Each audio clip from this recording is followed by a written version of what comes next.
read those in warrants, so we'll start with the approval of the minutes for July 23rd. Did everyone have a chance to look at those?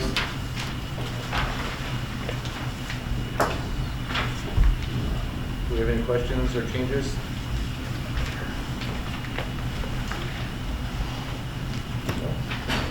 I saw one change on the last page. Question was, what is the power of the transmitter? 1.8 kilowatts. And I believe the response was 50. Scott, could you repeat that? It says here 1.5 kilowatts of transmitter power. I believe that it was 15. The transmitter and antenna. The power of the transmitter is 15 kilowatts? Okay.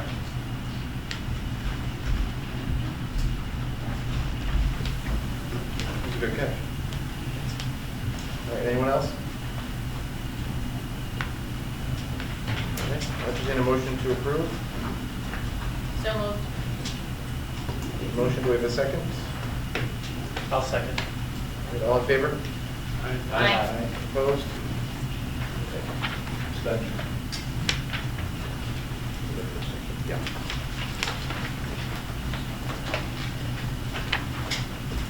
Okay, we're going to move right into the A&R endorsement for Fernandez Circle.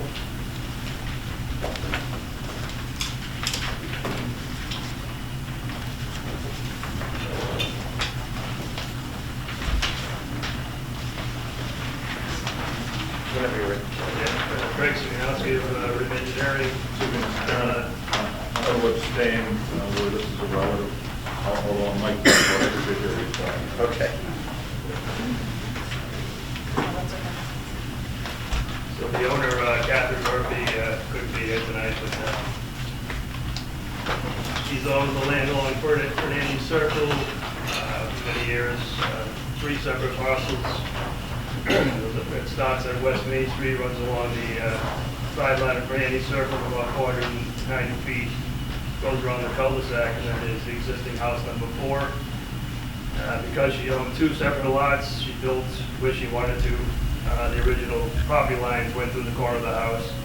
The garage would be on the separate lot. So what we're doing is simply changing the property lines between lots 1 and 2. The older plan, which I'm calling lots A and B here, there's several plans with different numbers, just trying to avoid confusion. The new property line keeps the existing house, garage, and shed all on her property, house number 4. Lot B will have 443 feet of frontage. It is, some of it's not usable. There's about 120 feet of usable frontage for building area. All of which on Lot B is all upland. Lot A has a small piece of wetlands out back. The land's 177,000 square feet. That's basically all. We're changing the property line so that the house and all the buildings are on one lot. She can sell Lot B.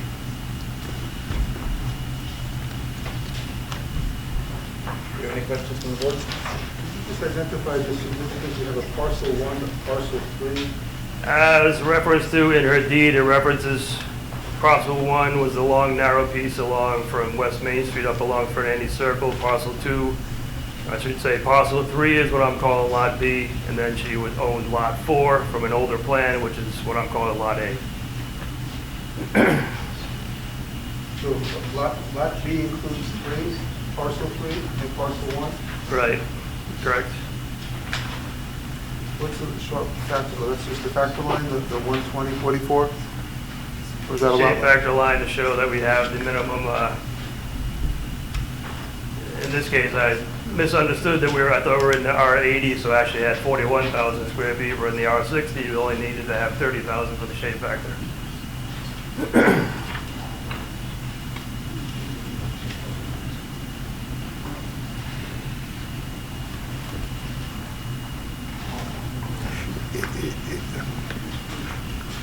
Is the lot to the right of parcel 1, is that a new parcel that you're creating, or is that a, where it says the thing? The L shape.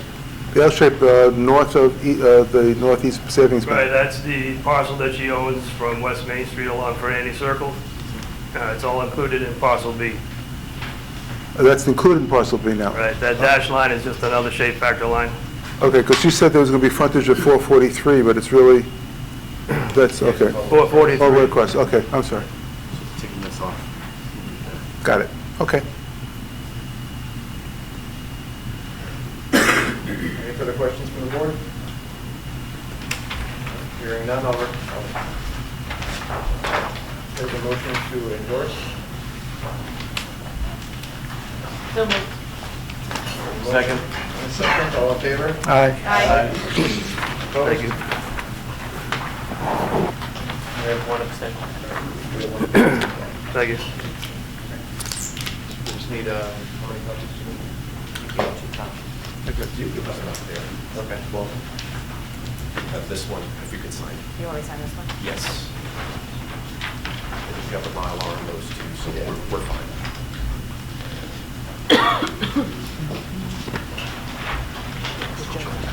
Oh, he He sound myself.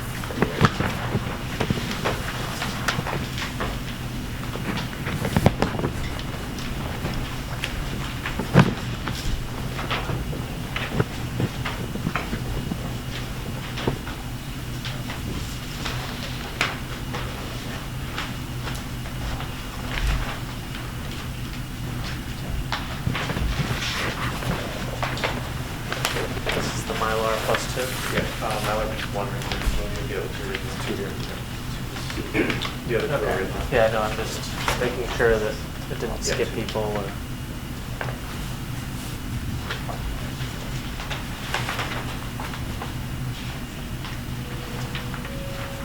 Looks like the Mylar didn't go to Julie yet. Not the So Mylar. two I gave you, Julie. Oh, I just signed one. okay, we'll just, She'll get that one at the end. Move it all back down. Tim, there's two there. Just so you know. Yeah.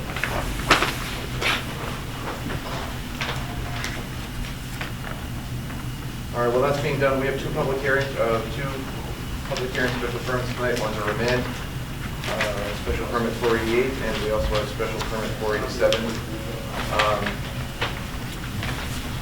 Just as a reminder, I mentioned it last time about interruptions. I know it was an issue towards the end. Everybody is expected to be professional and courteous. I don't want to have to close down public comments, but if it happens the way it did towards the end of last meeting, I will.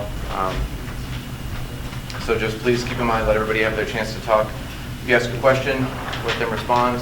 Likewise, we'll let you speak. And we'd like to keep it to new information. And we do, unless there's anything that needs to be addressed at a further meeting, the intention is to close the public hearing on 488 tonight. So with that, we'll reopen public hearing 488. Mr. Chairman, I will once again recuse myself.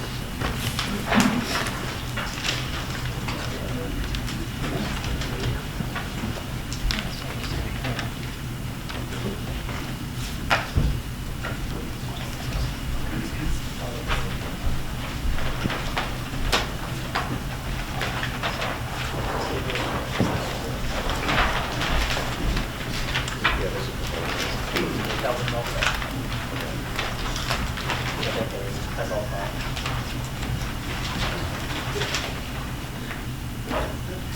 Good evening. Adam Schumacher with Nexon Energy. We're here, as the chair mentioned, for the continued hearing on the Fairland Farm Solar Project. Stacy Minahane from Beals and Thomas is on vacation this week, so she was not able to make it. I've got the boards here. I forgot to bring an easel, so I don't know if this works for you, or I could lean it up against here too, if that's better. Whatever folks would prefer. Just proceed for now. Okay. Up there is probably the camera too. Okay. So following up on some of the comments and questions from the board at the last hearing, we did revise the landscaping plan, and this was the only change to the plans. We revised the landscaping plan to include additional screening along the northeast edge of the agricultural reservoir, and the intent of that landscaping is to provide screening for the homes around 205 and 207 Bay Road. We also added some additional landscaping at the entrance.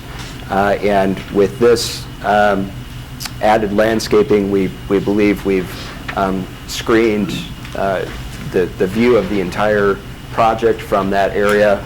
And of course, we also have the landscaping that was proposed initially for the Fairley Lane homes and the Fuller Drive homes. In response to a request from the planning board, we submitted a proposal for a sound study. This is very similar in structure to the proposal that was approved for the solar project on Plain Street recently. We revised the decommissioning plan to provide a cost for decommissioning without any salvage value associated with the equipment. We provided some additional detail on the battery storage component of the project, and we also did a site visit with Deputy Chief Sean Simmons and discussed the project as a whole, as well as the battery storage component of the project. We did review again the current location of the inverter and battery storage in response to Mr. Siegel's request regarding making sure that there's not any other potential locations for it. And based on our further review, we again determined that the location that it's in is the most feasible location. There are no other areas that can accommodate the space, the wiring restrictions, or the access that we need that we're able to obtain in its current location. And then I also did leave some business cards, and I received outreach from 2 abutters and did a site visit with each of those abutters.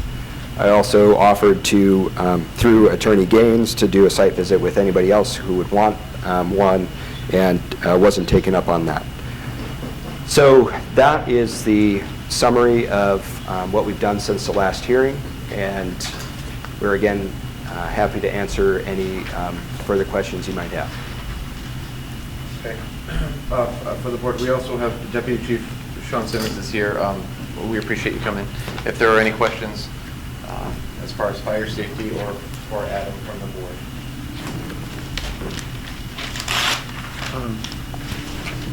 The chief provided a pretty extensive summary of some of his concerns.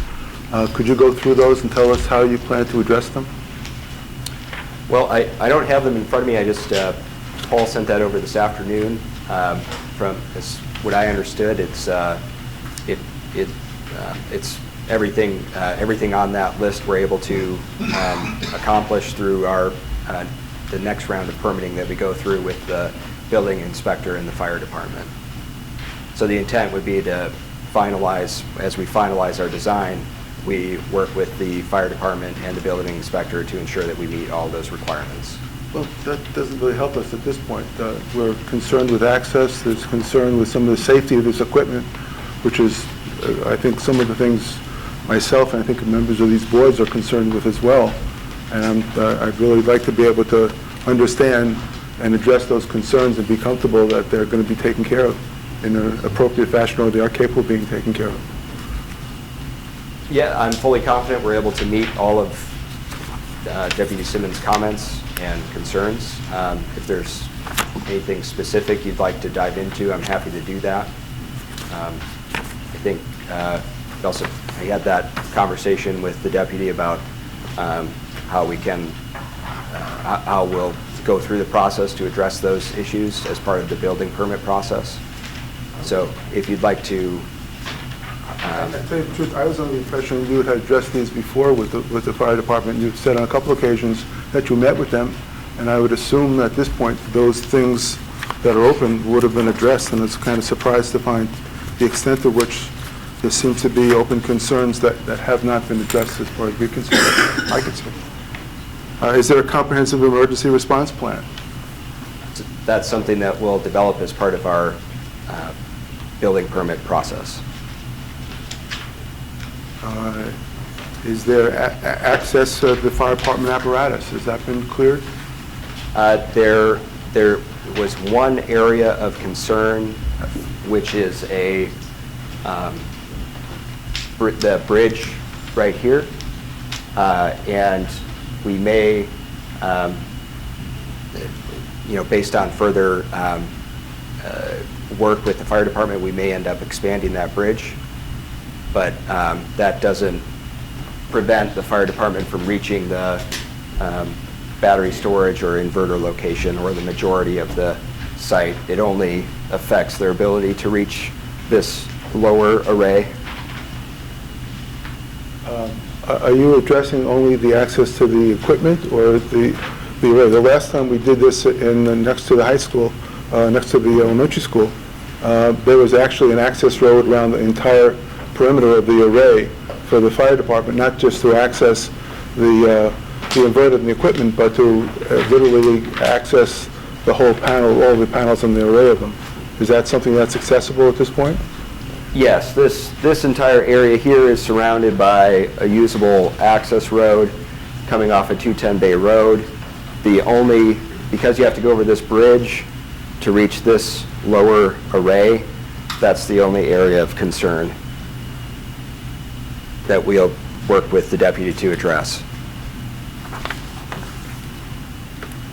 To address that, Orin, I actually was out there last Friday, and around the perimeter of it is from my knowledge, pretty good access. And I believe, I don't know if it's the same bridge or not, but I took my truck over that bridge, and yeah, that definitely would need to be addressed, I'm sure. The deputy chief would agree. I don't want to speak for him, though. Well, Mr. Chairman, would it be helpful for maybe us to take a break from Adam and maybe just hear from the chief and let us hear directly his concerns and what we could address for him? Want to read straight down the list for you? Yeah, if you would, what your concerns are, and if there's something that we need to do to make sure you get those, I want to be aware of it.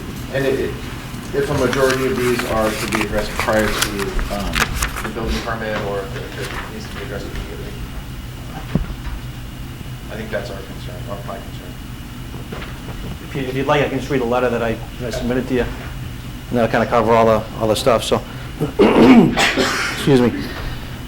So this is the planning board. The fire department respectfully requests the following with regard to the special permit for the Fairland Farm Bay Road Solar Project. We would request the conditions be set forth as follows. Fire department approval shall be required for all aspects of the project that relate to life safety, fire suppression, fire prevention, and hazardous materials mitigation and release prevention. We do have specific conditions, that will be required. However, this statement is intentionally broad in nature as it does not lock us into a specific list of conditions at this early stage. This will give us flexibility to add or detract specific conditions as we see the plans, do research, and learn more about specific systems they will be utilizing. So at this point, the conditions that we already know we're going to request would be that comprehensive emergency response plan that you already mentioned, adequate access, and that bridge that you were talking about for that rear array, you and I had talked about that already. And what we'd request is that bridge be a little bit wider to facilitate our apparatus, and also I'd like to see an engineer's weight rating on that too, so that I know it'd be capable of supporting our apparatus as well. So all batteries and related equipment shall be listed. For example, underwriters laboratories, battery containers will have a fixed automatic suppression system. Activation of the suppression system will trigger an automatic alarm to the fire department. Adequate separation will be maintained between the containers. Containers will be adequately ventilated to prevent overpressurization and potential explosion. Access to containers will be secured and restricted to authorized personnel only, but not in such a way as to hinder fire suppression from a safe distance. A Knox block with key access will be required at all areas, with the location to be determined by the fire department. Vegetation around battery storage containers, solar arrays, inverters, etc. will be controlled to prevent the spread of fire. Battery boxes will be clearly and conspicuously numbered, in addition to an external strobe light visible from a safe distance, including indicating alarm condition. Adequate disconnects will be provided and will be clearly and conspicuously labeled. Adequate signage to warn the public and emergency responders will be provided. Adequate water supply for fire suppression will be provided and maintained. The Norton Fire Department will consult with the State Department of Fire Services, and the owner applicant will provide information to the Department of Fire Services upon request. The fire department shall be permitted to seek consultation from a third party with expertise in the matter at the owner or applicant's expense. The owner applicant will provide initial and periodic training to all fire department personnel regarding associated hazards and emergency mitigation procedures. Any specialized equipment needed for the identification and/or mitigation of hazardous conditions will be provided at the owner or applicant's expense. a means to contain water runoff and hazardous materials from fire suppression operations will be provided. Have you, in reviewing their plans, been aware of whether, like, the battery containers will be fixed with automatic suppression systems? Have the material they provided shown that they have that, or is that something they have to add to what you've seen? I'm sorry, I couldn't hear you. You're talking about the fire suppression systems in the Yeah. containers? Have they proposed systems that for you to review? They're going to be, yeah, they're going to be supplied with fixed fire suppression systems. And if that system were to activate, it would automatically notify the fire department if there was an alarm condition. What about access to water? That was a concern by some of the... That's one of the conditions that we requested as well, yes. Right now, where would the water supply come from? And what do It you... would either be a hydrant or a static source, like an irrigation pond at the facility. We'd have to take some measurements and do that. That's why I put an adequate water supply, and I didn't lock us into a specific type at this point, so. Have they identified an area that they think is sufficient to be able to provide? We haven't discussed that yet. But that would be a condition of our approval before we, Now, authorized it. when they were here before, they had the inverter located at a different location up on the, I'm not sure, north, south, east, and west at this point. More towards the middle, yeah. Up closer to the eastern border on the left-hand side. Was that location something they reviewed with you at that time? Was that sufficient? Yeah, that location will be sufficient, and the proposed one, for us will be sufficient. We don't really have any specific code that sets any distances. There's no fire code on this. There's no Mass General Law for the fire department on this, so I consulted with the Department of Fire Services already. I spoke to their senior engineer, explained to him the project, told him about our conditions. He concurred. He added a couple that were incorporated into my request to the board. Was there any overriding concern relative to the battery functions that were just, I don't know if you're familiar with, if you've seen some of the material we've been getting from some of the abutters. Yeah, I've seen some of it, yeah. And I just want to make sure whether you're comfortable with being able to handle that system, or whether you have some still concerns as to the battery system, the sources, and the effect on you and your force. Right, and that's why one of the things was training for fire department personnel as one of the conditions that we requested. And also, you'll see as part of their emergency response plan, we requested to discuss with them what the parameters for alarm notifications to us would be, and so forth. They'll have a battery monitoring system. That might not be the proper terminology for it, but that'll monitor the batteries at all times. It'll tell you if they're overheating or if they're in a fault condition, and we'll have to discuss with them and approve a notification process depending on different conditions that are present. Is that something is that process that will typically happen between you and the building commissioner? I mean, is that something you're comfortable putting in place, or is that something electrical you'd like inspector. to see in our approval, in our site plan approval? Part of the building permit application process, we will address that again. Okay. Some of the residents have noted that there isn't necessarily an active working hydrant on Fairley Lane, or the end of Fairley Lane, essentially right abutting this property. Does that raise any concerns for you beyond the fact that there are homes there without a hydrant in a close proximity? You talking about regarding this project or just on a separate? It abuts this project. Okay. There's hydrants on Bay Road, but there's not a lot in that area. So as I said, before we approved it, we would have to ensure that we had an adequate water source. Whether that be, installing a closer hydrant, maybe a dry hydrant at the irrigation pond that's on site, but that's something that they would have to propose to us and we would have to approve before we signed off on it. So lithium batteries, if there is a fire, they require a whole lot of water. So our trucks carry about 750 gallons, and that's not going to cut it. So we're going to need to have a sustained water source that's available to us that's reasonably close. Not, probably 3,000 feet to the nearest hydrant if I had to just take an educated guess where we're at right now. But there's other options that we can explore. Okay. It's my understanding that as part of any condition that the planning board might apply would be that they follow all the conditions from the Town of Norton Fire Department. Because these are still kind of a work in progress. Correct. That's why I asked for it to be more broad in nature, just so that we... Yeah, so we wouldn't specifically list these individually. Okay.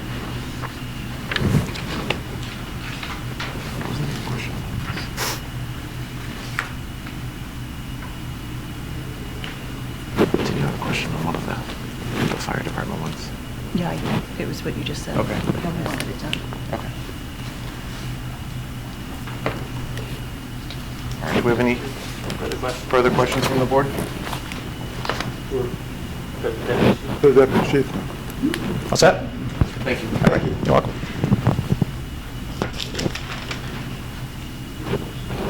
Board have any questions for Nexon? Anyone? Sure. The last time you were here, we requested, I requested the revised decommission plan. You said you provided it, but you said you took out the salvage value for equipment. The plan you provided still shows salvage values, and I'm not sure why they're still in that. It shows both. Okay, so right now, then you're talking about the number without salvage value? They're just removal for 2019, that's the number we're looking at? Right. Which is 280,000. 282,795? Yep. And that's bumped up by a factor of what, 2.75 a year? Right. To come up with 486,529. Correct. And that's what you're proposing? Yes, we're happy to do that. We'd prefer to have the bond escalate annually, start at 282,000, and require us to increase it as it plays out in the plan by 2.75% per year. You said you have a lease for 35 years. This is only going out 20. I'm assuming we can have... We'd be happy to have it continue at 2.75% per year. Okay. And just, I was looking at the last schedule on that page. You have the schedule, we have those three numbers, but the last schedule seems to be missing three of those numbers. I wasn't sure what this last schedule was. The little print? There's one on top, this is on page 13, and it had those three numbers with the 486. And then below it, you said the total cost, and then you have a list, but on that list, you've excluded three items. I wasn't sure whether... Right. Those are for the items that require significant amounts of labor, whereas the other items are more just removal and trucking costs. Okay, thank you. The other thing is, now, your application, and we've always, up until last week, gone on the assumption you were acquiring this property, you included a purchase and sale agreement. You now indicated you're leasing the property. I'd like to see a copy of that lease. You can hold out the numbers, that's fine, but I think we should have that information.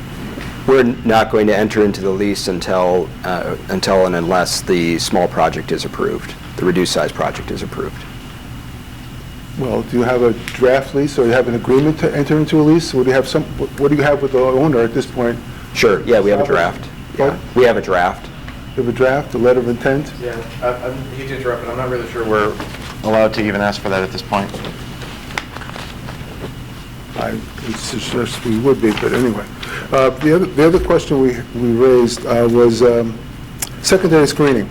Now, you proposed a sound survey, and then if that comes through and requires something, you would then propose some kind of screening that you attached. For myself personally, I don't think that's kind of satisfactory. Two things. One, you've given us a lot of information, including the last target, but basically from the inverters to the residential dwelling. My reading of this large-scale solar panel amendment of bylaw 22.3, the site plan, and the maintenance landscaping all talks about the adverse impacts on adjoining landowners and to the adjacent use. It doesn't necessarily go to the dwelling. I'm taken specifically by one of the people coming up, I think they lived in Clapp Street, where she was complaining about her son or her daughter couldn't access play in her yard because of this we're getting to the megawatt sounds. So the fact that it goes to a building doesn't really impact me. If I own property, I would suspect I have the right to use that property and not be adversely affected through my property line and not have to be hiding in my house. So I don't know whether any of the materials you have all go to the dwelling unit, and I don't know that that's the proper proper location. You also now have this thing sited literally on top of, and I don't know the distance, to the property to the right of where you are, and I'm not sure what's there now. And I'm not sure, I believe it's all residential, and I'm not sure if there's anything that precludes them, the owner of that property, building a house on that land, or whether it's wetland and it can't be used. It may be used for, I know there may be a farm there, or maybe something else, but that doesn't preclude them from eventually using it and selling it off as residential property, unless there's, maybe, I don't know, maybe there's some wetlands and it's not capable of being used. Well, it's, yeah, all over there. And so, I don't know what the sound volume is to those people. My suggestion would be, I'd still like to see why it can't be move the inverter back to where you had it initially. The fire chief indicated that he was okay with that location. At that time, that location was servicing the arrays that you have now, in addition to the other arrays. And I think the concern of not knowing what the issue is with sound, the further we can get this away from the population, the better it is. And I'm for one, going to seek to have arranged to ask you to move it back to that location.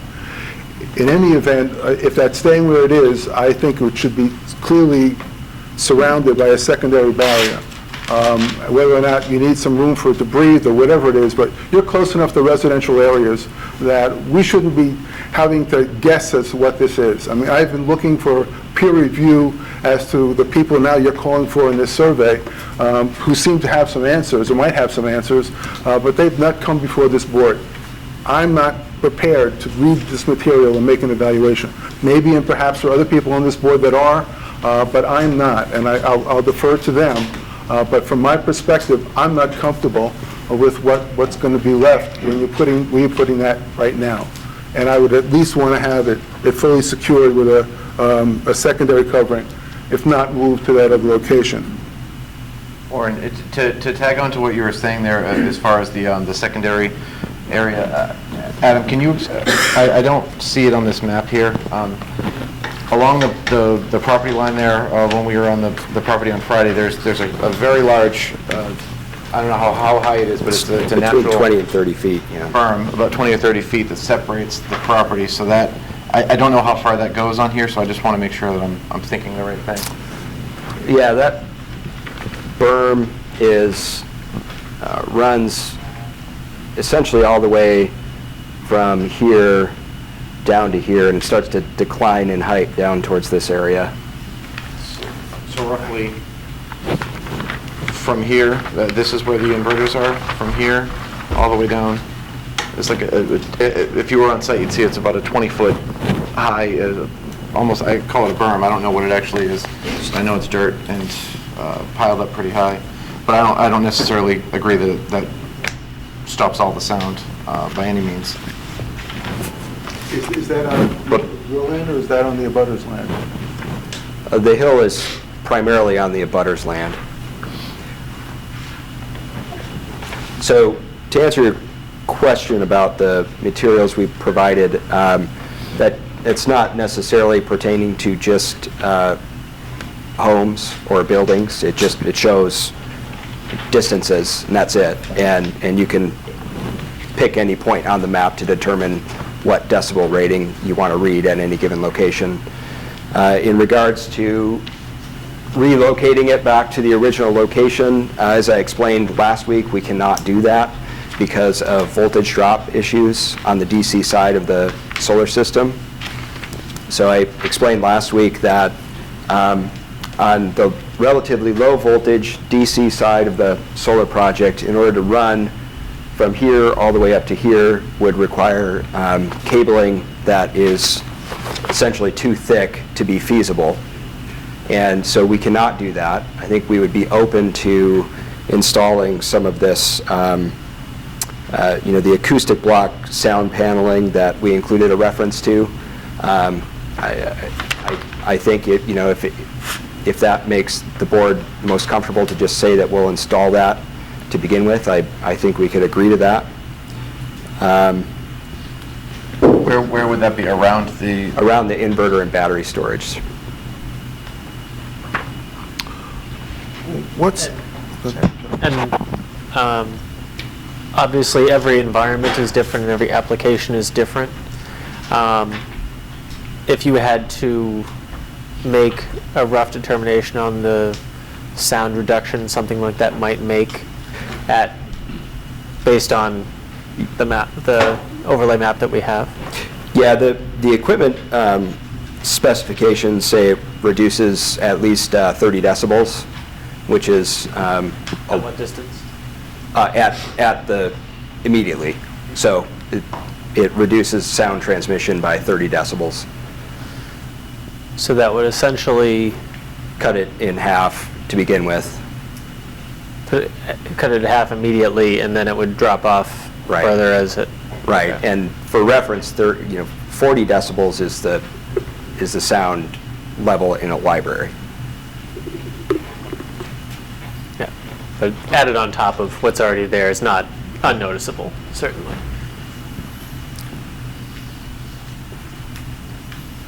Yeah, there's another inverter at the other project that we listened to with no barrier around it, and I absolutely wouldn't recommend nothing around it. If that helps. I'm sorry, did you hear noise when you heard it? Yeah, no, I'm sorry, I should have explained that a little better. There's another project, is that in Easton? That's in Norton. It's in Norton, okay. It's a smaller array, but the inverter, I couldn't tell you what exactly, if it compared to this, I'm sure Adam can, but there was no barrier around it whatsoever, and you could hear it as you're walking up. It's very loud when you get close to it, so. Is that the street? No, fairly. Oh, I'm sorry, Fairleigh, okay, apologize. We didn't hear it, I don't know at what distance. Yeah. Walking away, it really faded off. It dropped off significantly as we were walking away, but it definitely was there, and that's why, we'll say we're 50 feet away. It got significantly less, and but Chris was with us as well, and a barrier around that could have, I don't say it would get it all out of there, but it would definitely help. So I think soundproofing barriers here would be, I would say we would have to have them on there, at the very least.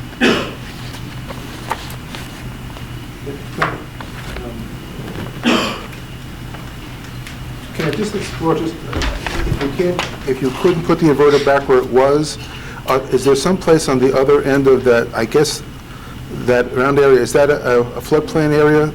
That white thing that's on that plan now? That circular thing? I'm not sure what that is. That's a leak. That's water. That's water. And could... Won't go there. Huh? Some won't go there. No, but, okay, but what about on the other side of that? What's over there? I'm just asking. On the other side of these arrays, is there land over there that it can be placed on? My understanding is, you had this there when you were doing before. The array was, the inverter was up on the corner and was servicing these same units as well as some others.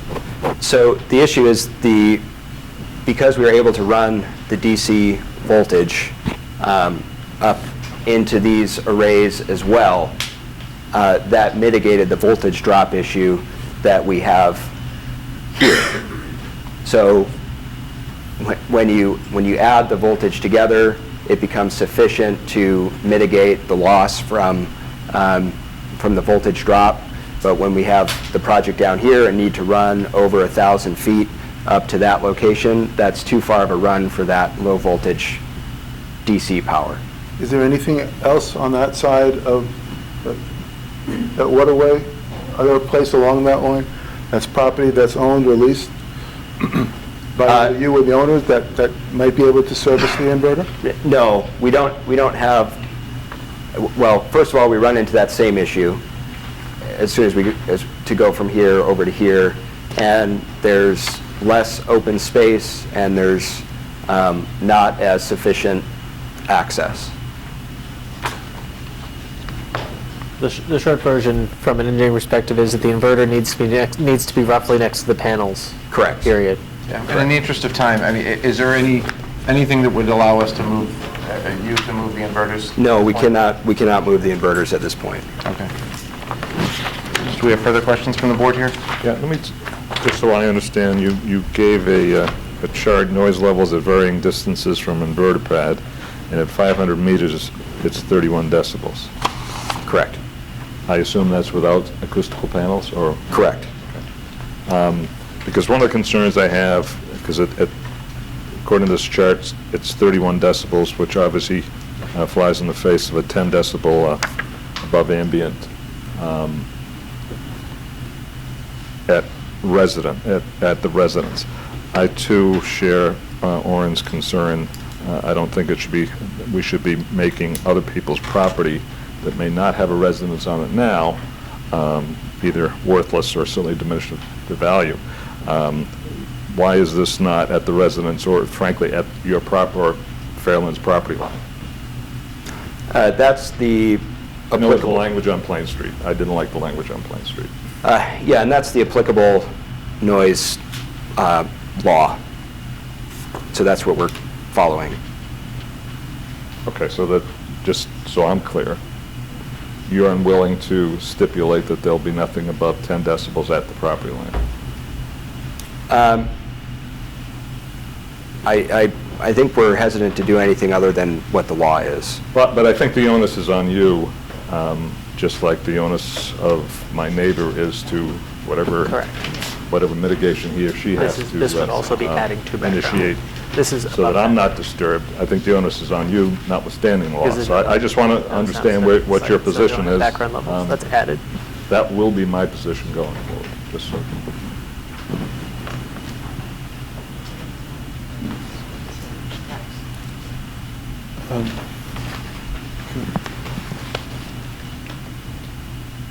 Anybody else ask a question? If not, I'd have another question for Adam.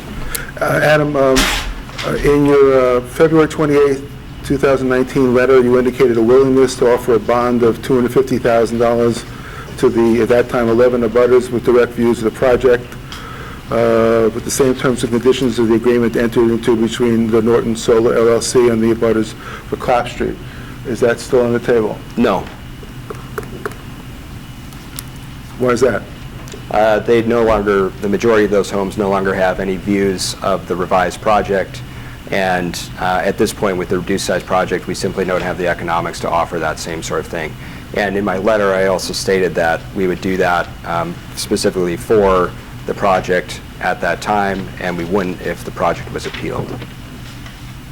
In Exhibit A1 of that letter, you said also you were willing to agree to a condition of approval that prevents the use of cadmium telluride panels at any point in the future. I don't know what they are, but is that still? Yes, we're fine with that. And last time, I raised the issue of some of the concerns that were addressed in the Conservation Commission's letter of intent. I've gone through your council's letter, and I identified some of the things that he's objected to. But the problem, my concern was beyond that. Clearly, this is in a floodplain zone. It's in a water resource zone, and the Conservation Commission, from my perspective, has a valid and important role in examining the impact of this project. I think your council indicated, or your appeal indicated, that from your position was, your company's position was, since they filed late, none of their conditions should survive.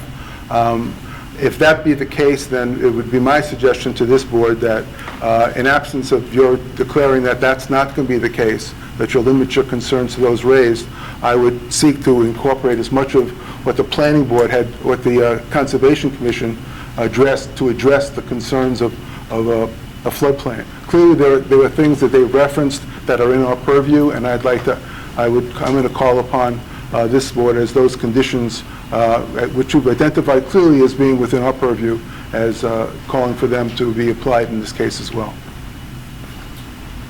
With respect, your purview is the floodplain overlay district, not the Wetlands Protection Act. That's the Conservation Commission's purview. We've appealed their order of conditions because in our view it includes a lot of conditions that are well beyond their power and completely irrelevant and inappropriate for the project. We understand that DEP will be granting a superseding order. We're not saying we can go without paying attention to the Wetlands Protection Act. We're just asking DEP to grant that superseding order. DEP drafted the regulations your Conservation Commission implements. I'm sure the DEP will impose on the project any conditions they feel are appropriate. Conservation Commission's client will be required to building permit application. We'll deal with it at that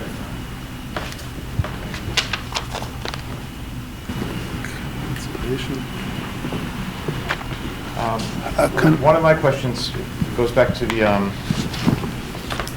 so you're going to put in some additional trees and items, and I think a lot of the owners were concerned with the estimated time, the growth period. Something that might help that, and I think we talked about this too, was potentially installing those on an already raised berm, maybe a 6-foot berm. So that'll eliminate some of the time period of growth,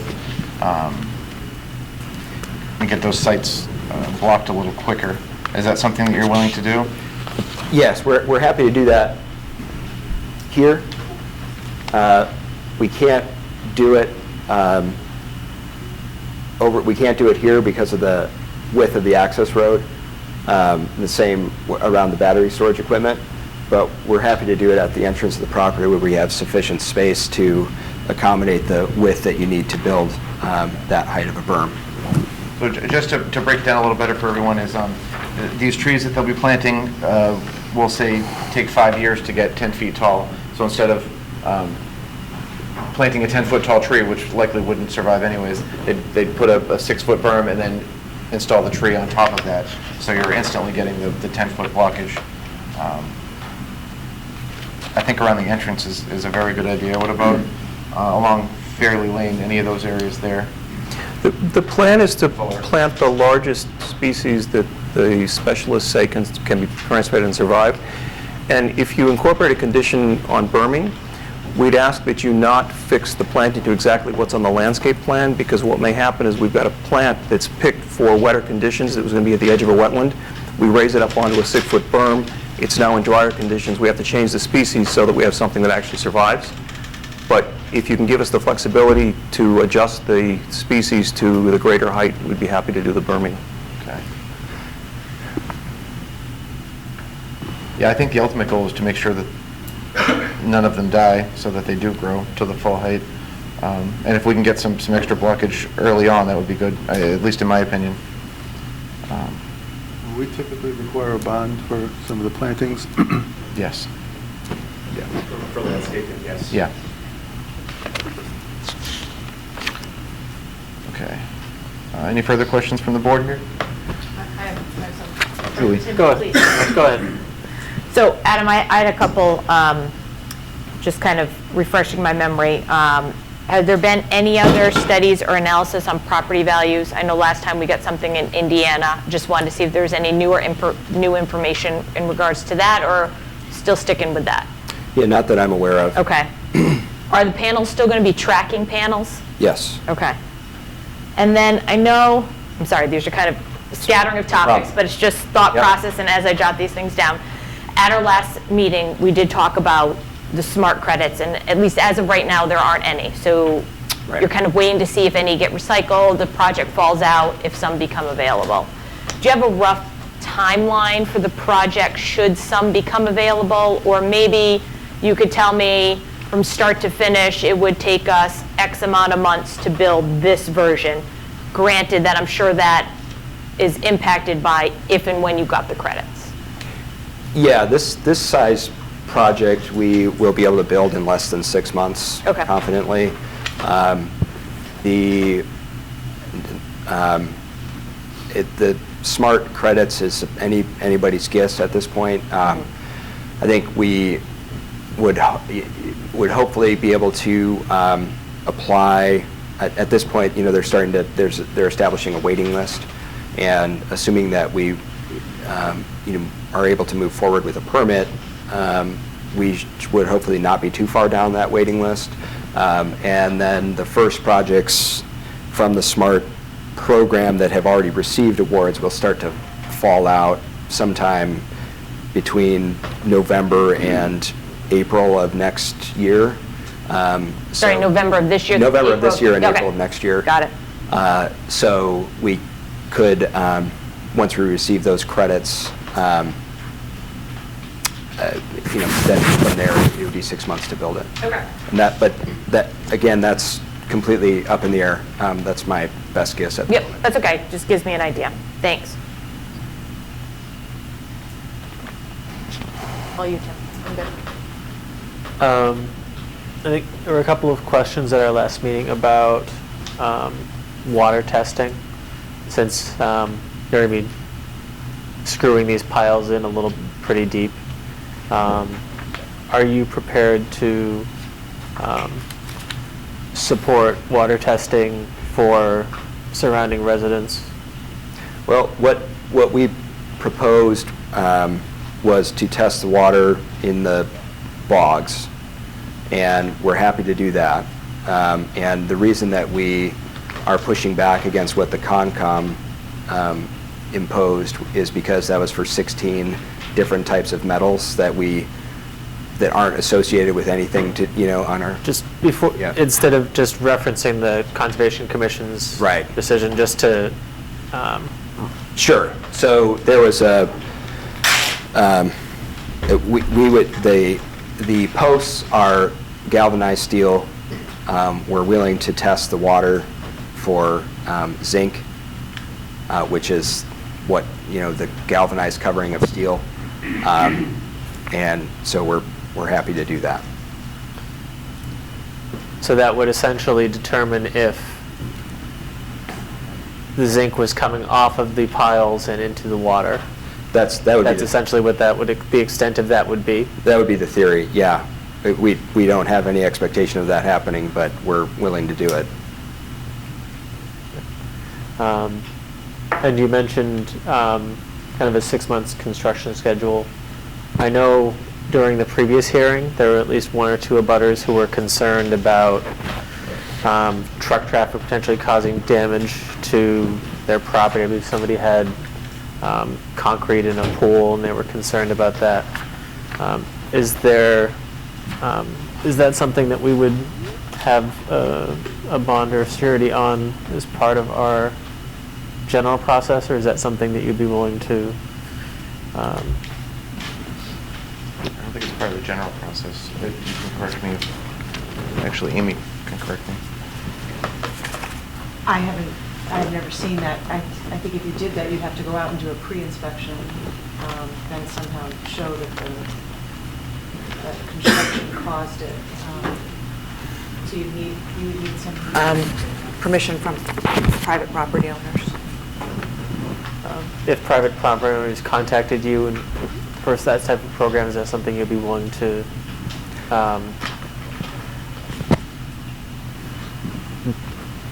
guarantee against? Is probably the wrong term, but Yes, I think we'd be willing to work with Mr. Johnson, who has the pool right there, to make sure that the truck traffic doesn't damage it. okay. And I think, pre-inspection and post-inspection would be the only way to do that. Of course, yeah. They did before and after, obviously. Yeah. Yeah.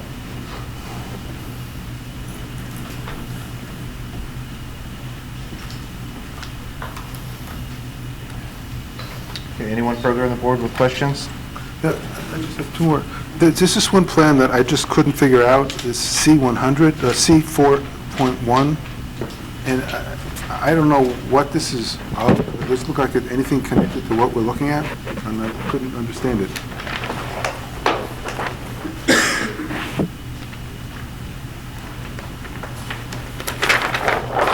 Looks like it's a detailed view of the bogs. The arrays are not in any configuration that we've been talking about. I think it's a zoomed-in view. Could be wrong.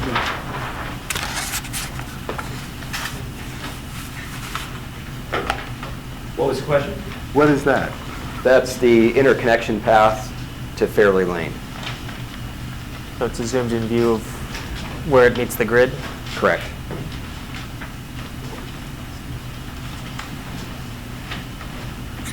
The other thing that that came up, I think, and it is in our solar bylaw about underground utility connections except required by the utility provider.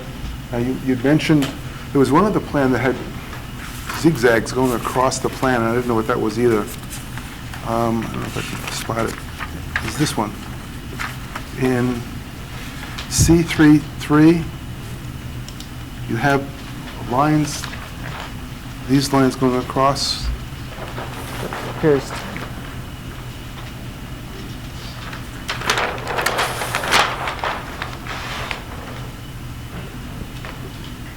C3.3, you said? C3.3, yeah. That's the floodplain elevation. Across them, okay. In those two places? Correct. Yeah, that's just, it's going from 75, 74, 73 feet.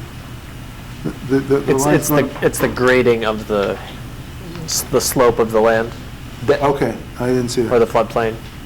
Right, of the floodplain, right, yeah. And then, then the connection of, you had mentioned there's some of the utility lines you're going to be putting above ground. Right, yes. What's the reason for that? Is that required by the provider, or is that some other reason? That is when we are going from the inverter over to the interconnection point. It's at street voltage, it's at 13.2 kilovolts, and it's much more feasible to put that above ground than underground. So that's why we're doing that. I wasn't aware of something that prohibited underground. Well, it says reasonable efforts is determined by the planning board shall be made to place all utilities from the large-scale solar installation underground, depending on appropriate soil shape. It says that electrical transformers for utility interconnections may be above ground if required by the provider. I'm not sure if that's... So the provider does require interconnections to be above ground. From the point of the inverter over to the point of interconnection, we're doing that above ground because we're going to have some underground trenching already in this road for the DC coming off of this array. So we don't want to trench the DC power and the AC power next to each other. And it's, as I said, much more feasible to do above ground lines from the inverter to the point of interconnection. And how tall are those poles? Those will be somewhere between 15 and 20 feet tall.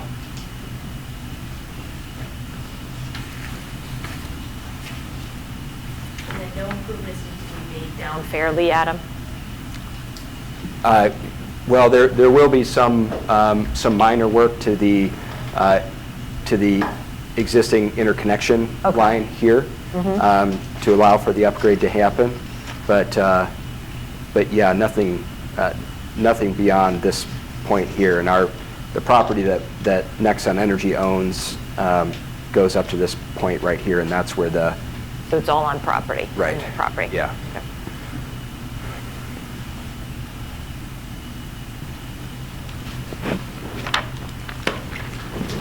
Any further questions from the board here? I don't have any right now. Speak now. Orin, did you say? No, I don't have any at this time. Okay, similar to the last time, we're going to open it up to the public with any questions. We're going to limit it to, first we'll have is there counsel here? Would you like to speak? Well, their counsel speak first. I'll limit you. And then we'll have any owners, abutters that would like to come up and speak for 3 minutes. Again, I have to just relay again that please keep it civil. You'll be allowed to ask your questions, make your comments without being interrupted. We expect the same in return for responses. Oh, actually. Either clip it or hold actually, it. We're gonna have you go on this side here. Okay. Oh, there's another podium over There should be a microphone. Is it actually on, or is it only on for the audio for the TV? It's working? Okay. For the record, Matthew Gaines from the law firm of Marcus Arrico, Emmer and Brooks, the attorney for some of the abutters. I just want to quickly clarify one issue. I did hear at the beginning that you guys are likely to close the hearing tonight. I just want to make sure the board understands that you are under no requirement to do that in terms of the order of remand from the court. I think at the end of your last hearing a couple weeks ago, that question was asked very at the end of the hearing after everyone has left. And there was, I think, a little bit discussion on that, and there was a point made, I think, by town council that the order of remand indicated that the vote had to take place, maybe not a decision, but the vote had to take place by August 30th. That is not actually what the order of remand says. On August 30th, there's simply a status conference. Status conferences are just that. You report on the status. You could report back that you have had 2 hearings and you need to have another one. You could report back that there was a vote. But I just want to make sure the board's clear that you're certainly under no requirement to vote on this tonight or to vote on this before August 30th. Just real quickly on the issue of the special permit, I don't know if we're really still talking about that too much, but not to beat a dead horse, because I know that's been a question whether or not the special permit is required. The applicant's attorney last time argued that a floodplain district special permit is not necessary because of the January 2019 amendment change to the bylaw, that the siting was as of right, and therefore that meant no special permits at all, even for the floodplain. Article 13, specifically section 13.4.1, which is the floodplain district provisions, clearly states that all development in a floodplain district, even if permitted by right, shall comply with provisions of the zoning bylaw. As you know, the floodplain is an overlay district that obviously sits on top of the R80. Thus, the provisions of Article 13 certainly apply, and the applicant must obtain a special permit. Just my only other comment on that, regarding that the argument that no special permit is required is directly contrary to what the planning board was led to believe back in 2018, December 2018, when you had your hearing on the bylaw amendment, and you were discussing the amendment. At that December 18th hearing on the bylaw amendment, the director, Paul DiGiuseppe, specifically made a point to the board that special permits would still be required where so stated in the zoning bylaw. He even said, for example, if the property is in wetlands, the applicant will still need a special permit in addition to site plan approval. So I think there's no question of the intent of the board at the time it was adopted was that the special permit requirements under the floodplain would still be applied in this situation. A couple other quick points. At the last meeting, towards the end, you guys made a whole bunch of list of things that you wanted Nexsun to come back with, fire department and other things, and they did come back with a lot of those. One thing that I did not hear, though, and Mr. Siegel did talk about this a little bit, though, but specifically at the last meeting, it was asked what order of conditions do they find offensive and which ones can they live with. I don't believe I heard an answer to that tonight. Also, at the last meeting, it was asked that now that they are leasing the property instead of buying it, will they still have control over all of the areas where the screening is to be located? In looking at the plan, you can see that significant portions of the screening, particularly in the northeast that was recently added, as well as some stuff more on the southeast side by Fairleigh Lane and Fuller Drive, that is a significant distance from the panel. So I guess we'd like to know, is the lease only going to be for literally the panel land, or will there be some type of lease or easement, or what exactly, how are they going to contain control over the area where that screening will be, given that they're no longer buying the land? Finally, just again, on the site plan approval, they can be denied, as I mentioned before, and as you obviously know, because you denied it back in April. And one of the reasons that they can be denied is that the problems presented by the site are so inflexible that it could admit of no reasonable solution.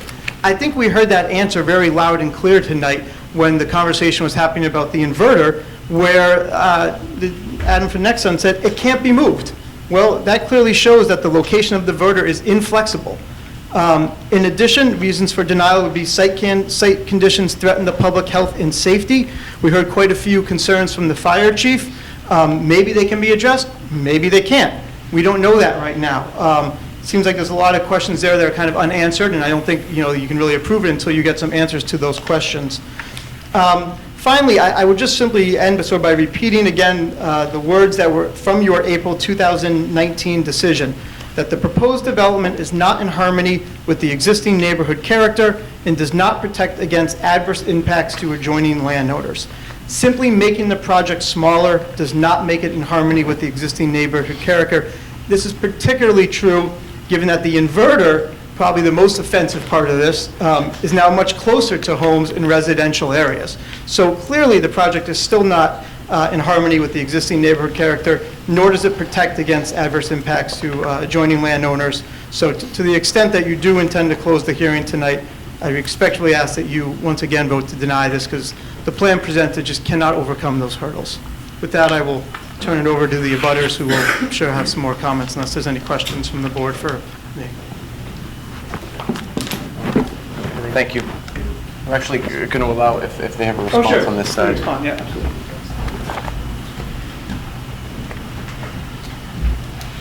Just to clarify one thing, on denying a site plan for a by right project, the standard is not whether the design is inflexible.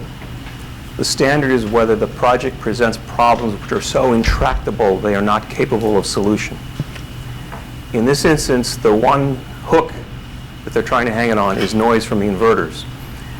The noise study that's been provided shows you that the noise level from the inverter with no acoustic screening drops to around 32 decibels at the property lines of the properties across Bay Road.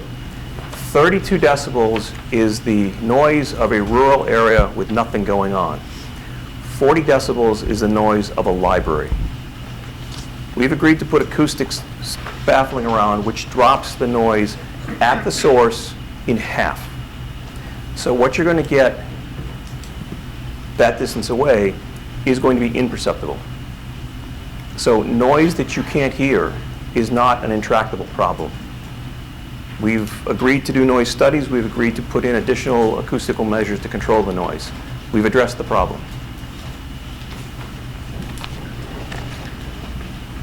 Thank you. Who are the abutters speaking from? So the abutters are going to speak from this side. I'd like to have everyone line up so we don't have any confusion like last time. So.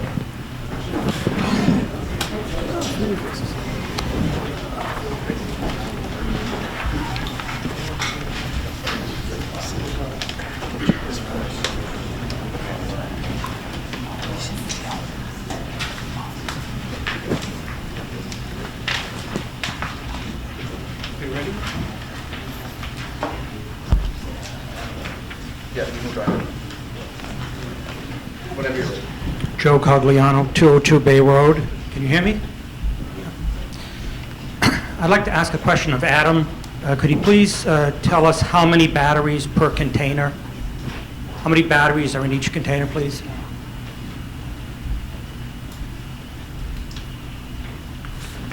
I'm going to stop you there. I should have mentioned this again. As we did last time, we're going to have you address the board, and any questions that need to be answered will be answered after you're done speaking. Similar to, I think we've done this each time for the past few meetings. So everything should be addressed to the board and not directly to the applicant. Fine. With some of the information that was provided by the applicant, it states that each container can hold between 3 to 5 megawatt-hour battery storage systems. With 8 containers, that means it's possible to expand the system to 40 megawatt hours. That's a concern, because you're talking about beyond the capacity that we're talking about.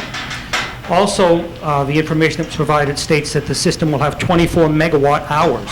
Effectively, that means the inverter is operating 24 hours per day, 7 days a week. Noise 24/7 in a rural area is not in harmony with the neighborhood.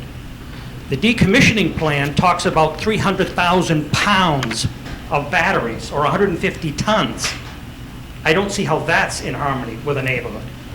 The solar equipment area is approximately 9,800 square feet, or a little less than a quarter of an acre, 58.3 feet from my family's farm. There are 8 10 by 40 foot containers full of inverters and converters and battery systems. Now, I agree with Orrin that the solar equipment area should be near the interconnection or Nexsun's own land. The fact that it's not possible means that they've got the wrong site. What, for example, is the town going to do if the wells in a well protection zone become contaminated? What will it cost the town to supply fresh water to the neighborhood for years? I think utility-grade battery systems belong in an industrial area, not a residential area. Now, regarding the location of the proposed inverter, that's unacceptable. I get complaints from my brother all the time now about the existing inverter and the noise that we can hear on our property. Now you're going to be placing that right next to our property. This is a 30-year project. I'm 58 years old. At some point in the future, that's probably going to be developed. At least 17 homes can fit on that property. And we're going to put a commercial inverter next to that? That's definitely going to impact my site negatively, not to mention everybody else in the area. It's not clear to me regarding the Polio land whether or not there's going to be sufficient screening to block the front of this, the appearance of this as you drive down Bay Road. That's not clear to me yet. Look, I understand, the situation. I understand what the owner of the property wants and what Adam wants. I understand all of this, but the bottom line is we're trying to fit a square peg in a round hole. This doesn't belong. This is a residential farming area. This is a commercial industrial project. It doesn't belong here. It's really as simple as that. Thank you.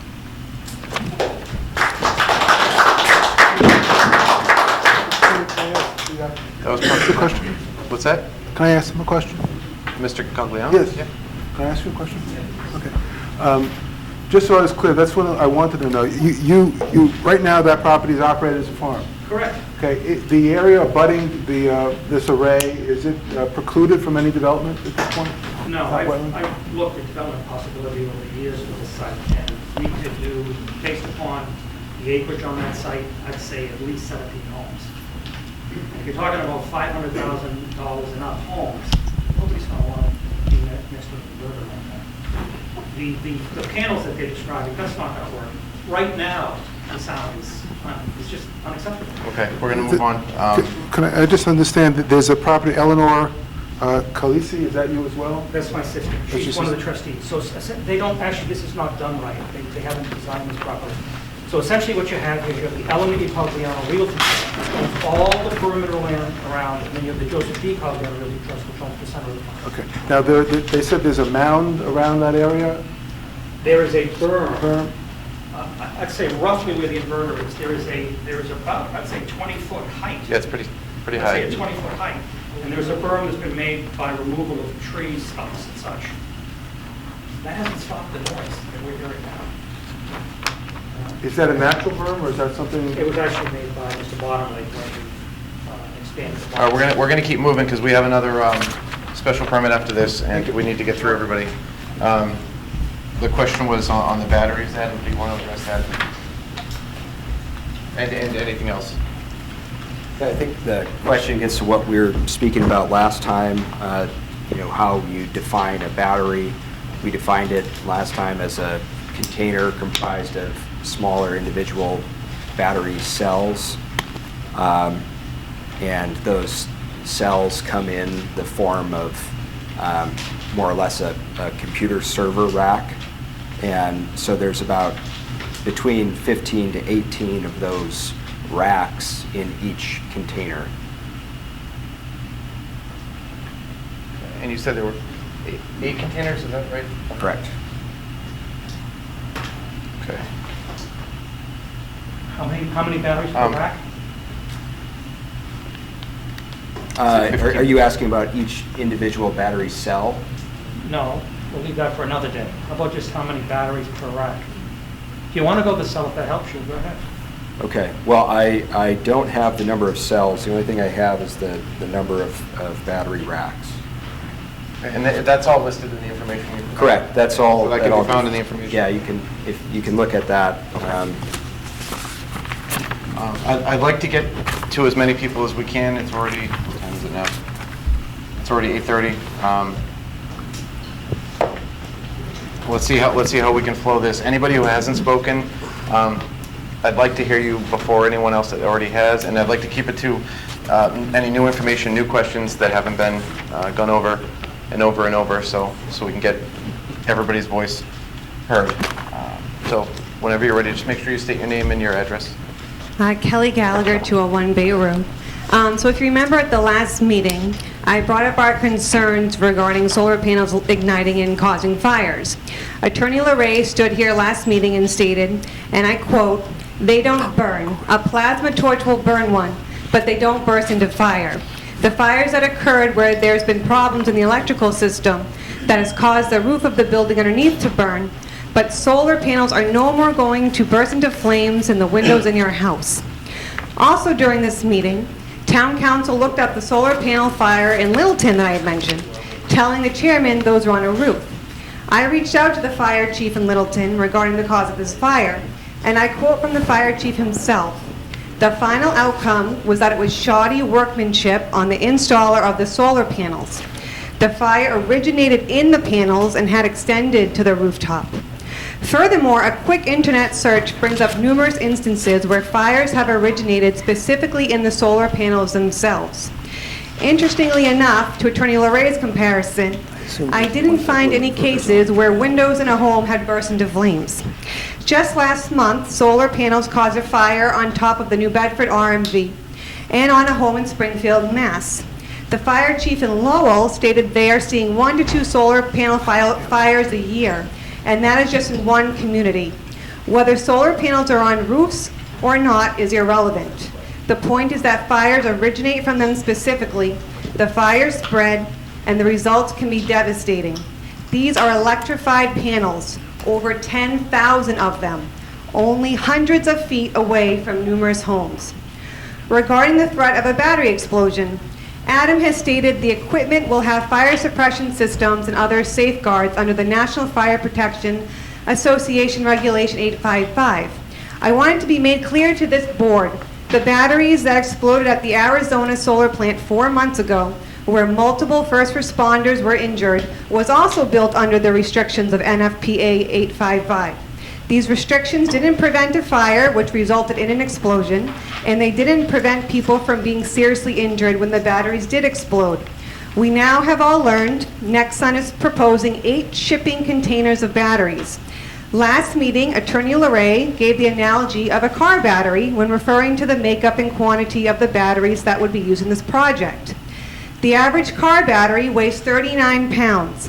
The total weight of the amount of batteries they are proposing is 292,693 pounds. You can verify this yourselves in the decommissioning report. That is the equivalent to the weight of 7,504 car batteries, or the weight of 25 adult elephants. We hope this board can't possibly agree that almost 300,000 pounds of batteries, I'm almost done, please, Mrs. Gallagher. of batteries that possess the potential of exploding belong in an ACEC in the middle of multiple homes. I would like Adam to confirm if these pictures are a pretty accurate representation of the batteries and storage containers they are proposing. Excuse me, Mr. Siegel, do you mind passing that down?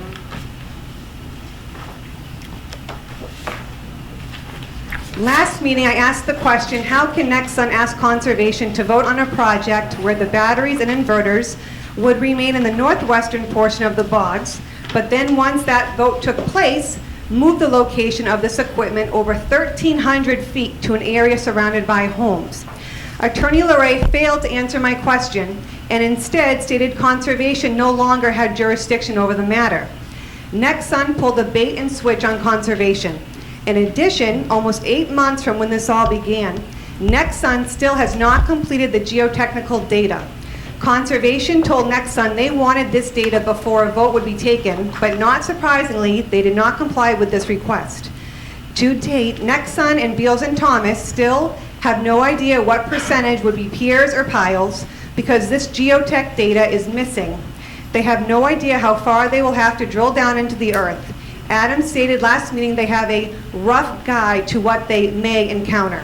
Once again, we are left without answers.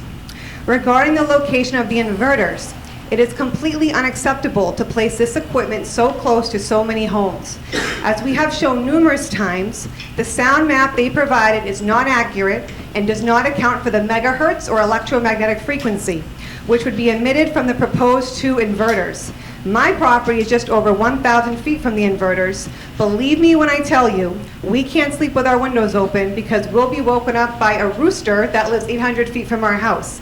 If we can hear a tiny rooster at that distance, we will definitely hear the inverters. We encourage you to take a drive down Hill Street. The noise from those inverters makes you feel physically uncomfortable.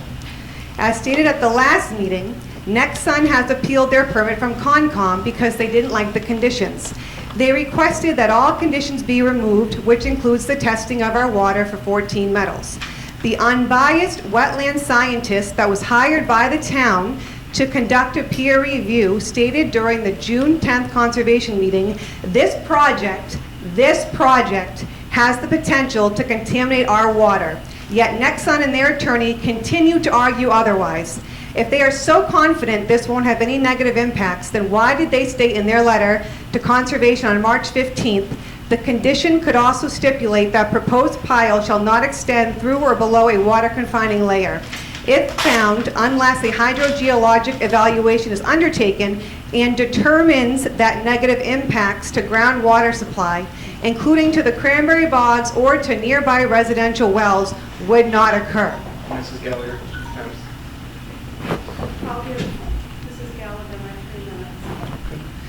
If they are so confident our water won't be affected, then why not agree to the testing of the 14 metals? And by the way, zinc has never been one of our main concerns. We have stated time and time again that is lead present in the zinc coating. That is the test you're refusing, that's the metal you're refusing to test. As this board knows, the applicant must meet the requirements of Article 22.3.d. A facility that is adjacent to residential uses shall require more intensive screening. Ms. Gallagher, I'm sorry to stop you. If you're giving up time, you have to go to the end of the line. I'm sorry? She's on her way. Okay. I apologize. That's okay, thanks. I hope all board members took a good look at the updated cross-sections that were provided by Nexsun on July 29th. These cross-sections show that all 4 properties they listed, 19 Fairley, 13 Fuller, 205, and 207 Bay Road, can still see the panels. This view of the panels is during the last 25% of the life of the project, when the screening has hopefully matured to the best-case scenario. If this is what abutters will be forced to see during the last 25% of the life of the project, after trees have matured, can you imagine what they will see during the first 75% of the life of this project? What about the electrical transmission lines from the equipment to the Fairley Lane property? Adam stated last meeting they have maxed out the screening on Fairley Lane and will not be adding any further screening on Fuller Drive. It is clear they haven't met this requirement of the bylaw. We spoke with a Middleborough town representative where Nexsun has various small projects. They told us there were multiple issues with the maintenance of their solar sites. This person stated, make sure you secure a good vegetation plan because they had a history of poor maintenance. At our last meeting, Adam stated, the smart credits in National Grid territory are at 0 today. So the project in its reduced size or its original size will at this point need to take advantage of essentially recycled allocations. However, back in December, he told this board, and I quote, once the SMART program is fully subscribed, at this point there's no remaining or alternative incentive program we could pursue for a project like this. Adam stated last meeting they have no plans to sell this project. However, last December, he told the Finance Committee, we would definitely love to own and operate this project for its lifetime. That said, if there's a lot of investors, especially now, that are increasingly interested in buying or owning solar assets. So if we were made a compelling offer, we would need to evaluate it and potentially sell the project. On April 2nd, Mr. Fernandes stated, I firmly believe the people that bought property in that area had a reasonable expectation that what they saw was going to be what they were going to continue to see for a number of years. The town changed, for whatever reason, the zoning bylaw that made the here before an impossible use impossible. I don't think that was fair to the neighbors, so I can't personally vote to approve a site plan approval on this. We need to reiterate this reduced project is still massive and a threat to our emotional, physical, and financial welfare. Ms. Gallagher? Mrs., I'm sorry. The negative impacts to Fairley Lane and Fuller Drive residents have not been reduced at all. The negative impacts to the Bay Road abutters have increased due to the relocation of the inverters, transformers, and batteries. For all of those board members who voted to deny Nexsun a site application on April 2nd, we request you take that same action. Nexsun has shown what their actions are when they are given an approval. They appeal the approval in an effort to remove the conditions. If this board approves this project with conditions, in my opinion, they will fight those conditions just as they are doing with conservations. Throughout this process, Adam and his attorney attempt to defend all of their misrepresentations and attempt to defend this project. But in reality, this project is indefensible. We hope you make the right decision.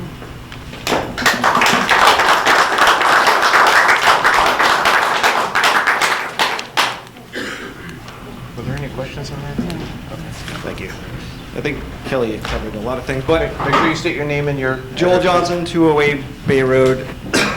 My property is actually right next to Joe's property, so my concern is around the batteries, the inverters, the noise, and I brought up a couple points about the battery bylaw that really concerns me still, because I've spent 20 years in technology industry, and I really understand the battery systems, and Deputy Fire Chief, I appreciate you looking at this, but these things are dangerous, and I did reach out to the Department of Energy to try to clarify, like, you know, how do you allow these in towns? And they pointed me to this Mass Code of Regulations, Title 225 CMR 22, and they said you should state a definition that defines energy storage systems, and that what it's called is a commercially available technology that is capable of absorbing energy, storing it for a period of time, and therefore dispatching energy. So if you look at that, it's clearly not an accessory. And if you also look at the National Grid space, there's only 4 80-megawatt trenches available for energy storage, and there's over 800 megawatts available. So not all projects have energy storage system. It's clearly less than 50%. You cannot clearly define it as an accessory. In Norton's case, we defined our bylaws as large-scale ground-mounted solar photovoltaic installations. It says nothing about energy storage systems. In fact, the first time I actually saw their application for the energy storage system was on 7/30 when it was submitted of what they were actually doing. And that pointed to a large-scale energy storage system, not a small battery as we originally thought. And then in terms of the accessory, Nexon actually answers that in 2 points. One is in their interconnection agreement. They state they're installing photovoltaic systems and a DC-coupled battery storage. The word "and" is in there. If you look at their application that they submitted to the town, their permit application, paragraph 2, sentence 1, the permit application is for the construction, installation, operation of a dual-use, large-scale ground-mounted solar and energy storage facility. 2 different things. They stated that. So being 850 feet away from me, I don't know how the building inspector could possibly issue a permit for something that's not a permitted land use, according to the town of Norton. The second point I want to make is where I'm located and where this affects me. I did meet with Adam, and I showed him where my pool is. It's very close to that utility road. 300,000-pound trucks driving batteries in 6 months of project is going to be a complete nuisance to me. There's going to be sand all over the place. It's just a sand road, and Deputy Fire Chief, I know you said you guys can get back there and access. I've seen lots of four-wheel drive trucks get stuck in there and just have to be put. It's nothing but mud in the fall. So, you guys may want to think about how you get there and what type of road you need. That sand just turns to mud in the fall.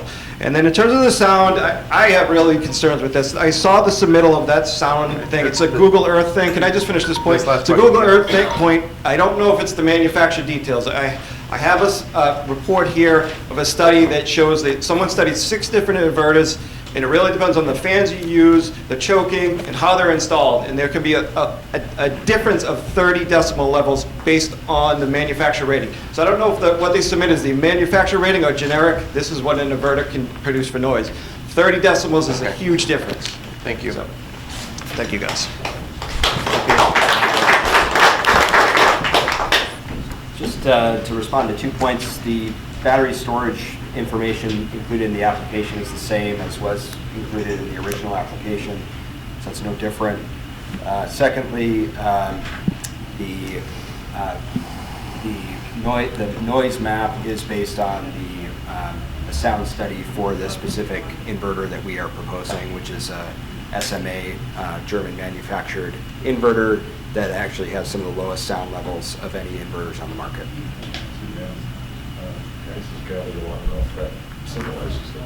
Yes, that's roughly accurate, yep.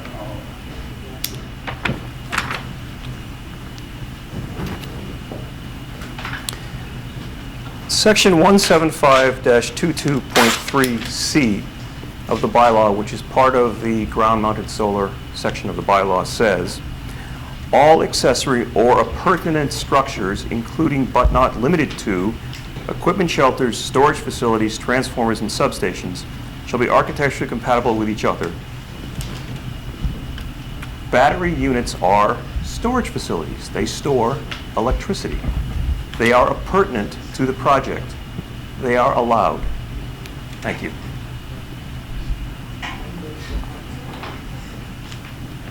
Meredith Falconer, 11 Fuller Drive. I do have to come back to what I brought up last meeting, only because after the fire department addressed it today, I still wanted to get some clarification from Nexsun and maybe have it be part of whatever the fire department decides is needed. In past meetings, when I brought up concerns about no hydrants being on Fuller Drive, me being at the very end of Fuller Drive, and a few of my neighbors really about the same distance from Burt, which is about the furthest from a fire hydrant that we could get to. I was told over and over again that there is no concern for fire on the arrays, even though we've seen a few scenarios tonight where that's proved otherwise. And also what really brought my attention back to that is that if that's the case, then why is the fire department talking, even if just briefly tonight, about needing an engineer-approved access to get to them? Because in my feeling is, why would the fire department want access to them if there's no possible way that they can catch fire? So again, I just come back to that. That same array is the array that has homes 400 feet away. We determined that last week, and we have no access to fire hydrants. I guess my thoughts are, and if this were ever to go through, that the fire department would consider either having a requirement to have fire hydrants closer to that array, or allow access to whatever they come up with. I heard something about a irrigation pool possibly putting out the fires. Would they be able to use that irrigation pool to put my house fire out at the end of Fuller Drive? I mean, these are things that are still concerns of mine. Another thing that I've thought about tonight is, if any of us at the end of Fuller Drive, 9, 10, 11, 13, chose to do something with our property, if we wanted to clear our trees, we would all have to see this. So right now, the only reason we are screened is because we haven't cut down our trees on those properties. And even if just one of us decided to cut down all of our trees on our property, a lot more of us could see it. So I don't think it's up to us to keep our trees up to screen their property. And again, it's really, I'm coming back to that because I've been told over and over again that I can't see it because they've come out and they've checked it. But what if I decided to clear trees and put in a pool, and I would then have to see the project? Or if one of my neighbors chose to do that and I was in the same boat. That's really all I have tonight. Thank you.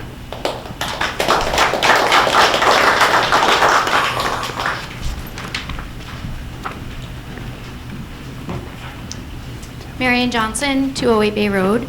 A couple of the questions that I had have actually just been brought up. So one of the ones was about the fire hydrants, how there are none on Fairley or Fuller. And so we definitely obviously would like an answer as to, if this project goes through, what are we going to do about those fire hydrants? Will you install some? And then also, as my husband mentioned earlier, not only us as almost direct abutters are concerned for our pools, our wells, our foundations, things like that. Everybody in the whole entire area has that concern. We don't know if these things are going to be pile driven in, screwed in, whatever, but there's going to be construction trucks and whatnot for, they're saying 6 months. What construction project has actually been stated, this will be 6 months, and has actually been 6 months? We know you're probably going to at least double that.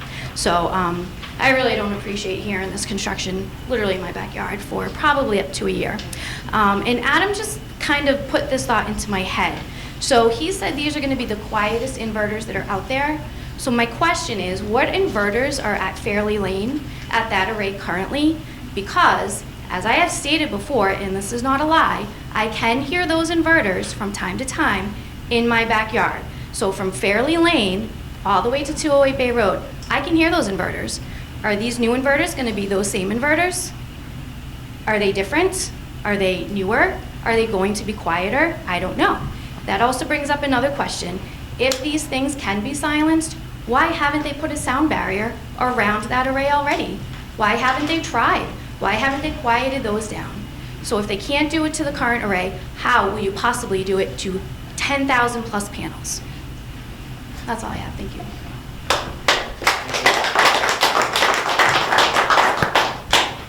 Adam, do you want to address that?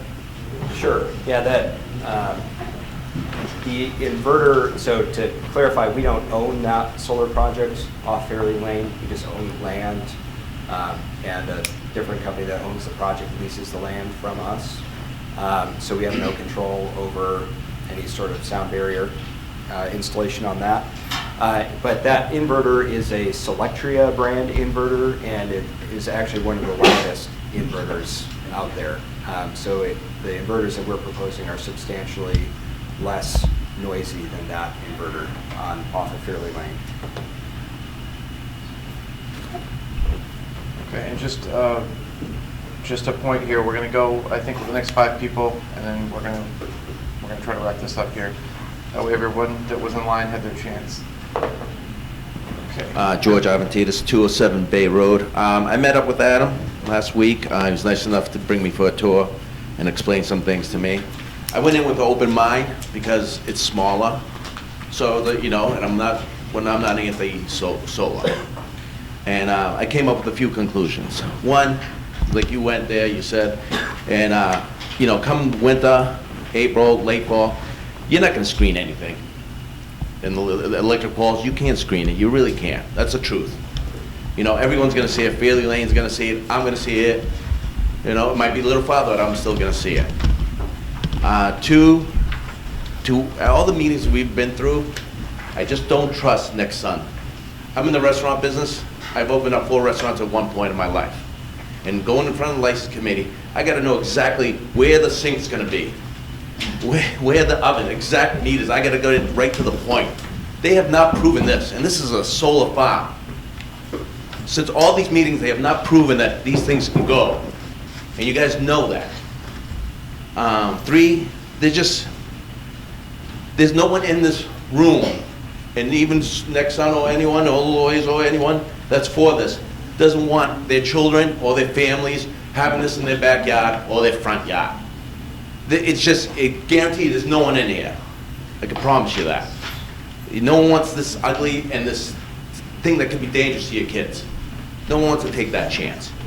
4, I've come to this conclusion. It's a business for them, and I understand they're here to make money. But Nexsun doesn't care about its neighbors, doesn't care about this town one bit. And that's the truth. And we know it. And that's why I ask you, please, send them on their way, get them out of here, tell them to go on to the next town. It's as easy as that. Thank you.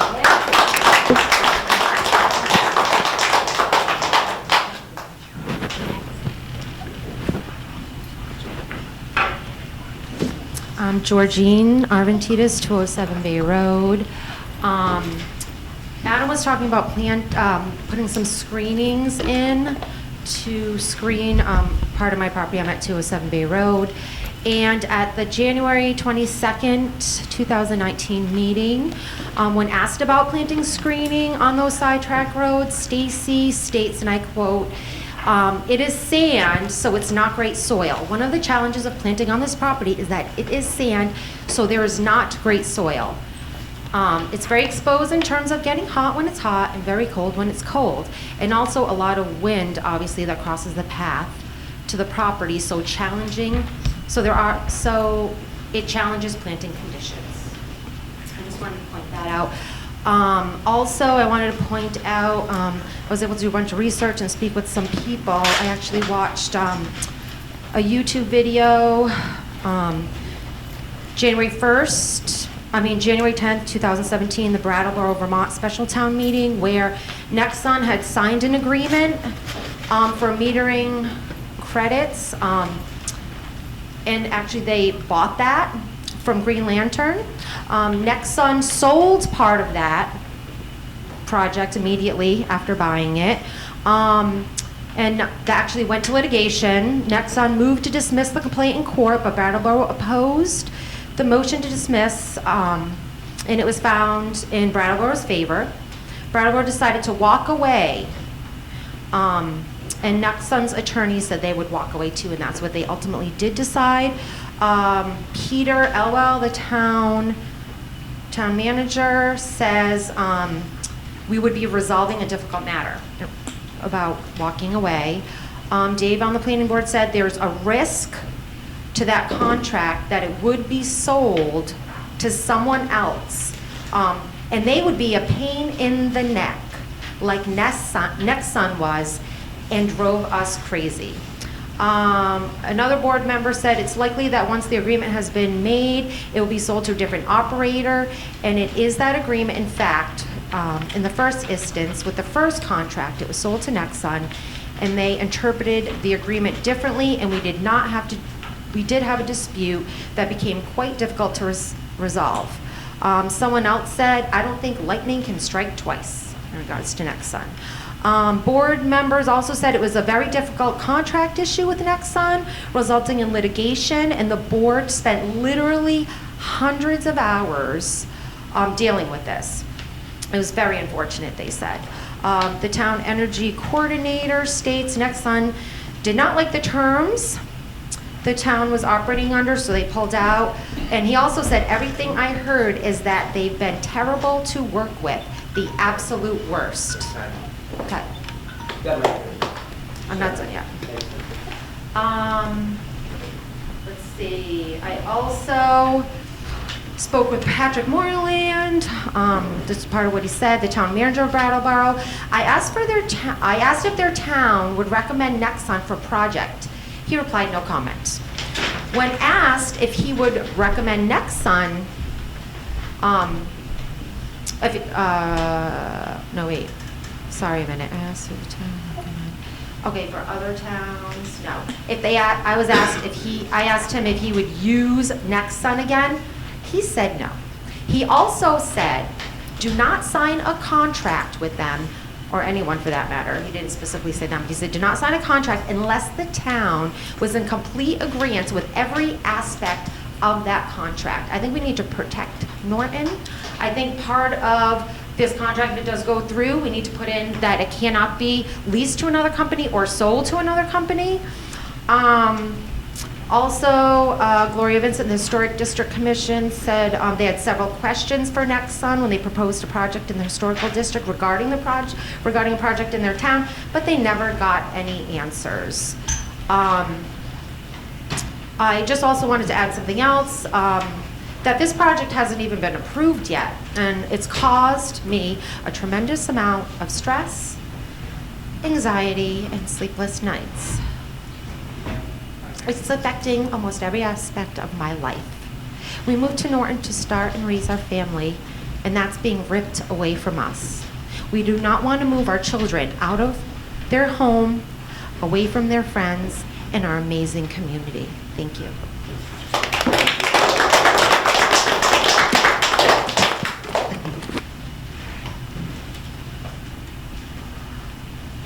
Janine Simmons, 15 Massasoit Avenue.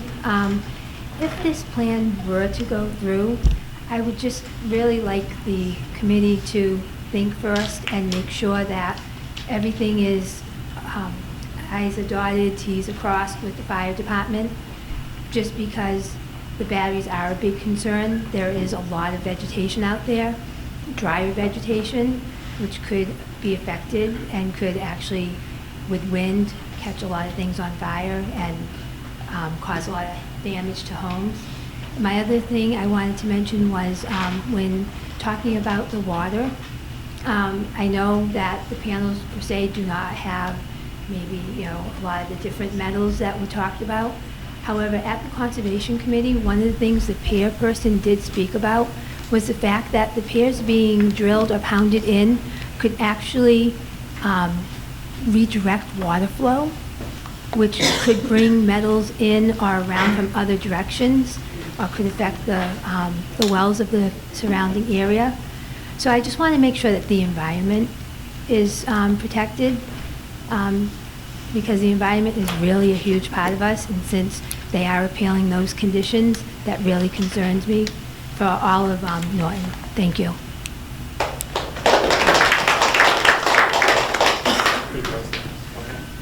All right, we're gonna hear from the last abutter, and then we're gonna close our public comments. Can I say one quick thing and then pass my time? We had, he gave up his. I said, I haven't. I said, can I say one quick thing and then pass my time? Absolutely. John Willett, 561 Bay Road. I don't know how the board can listen to anything they say. They just got up and tried to tell you that the Norton Amendment included storage facilities like it's a battery storage facility. That is bogus. How can you believe anything that they say?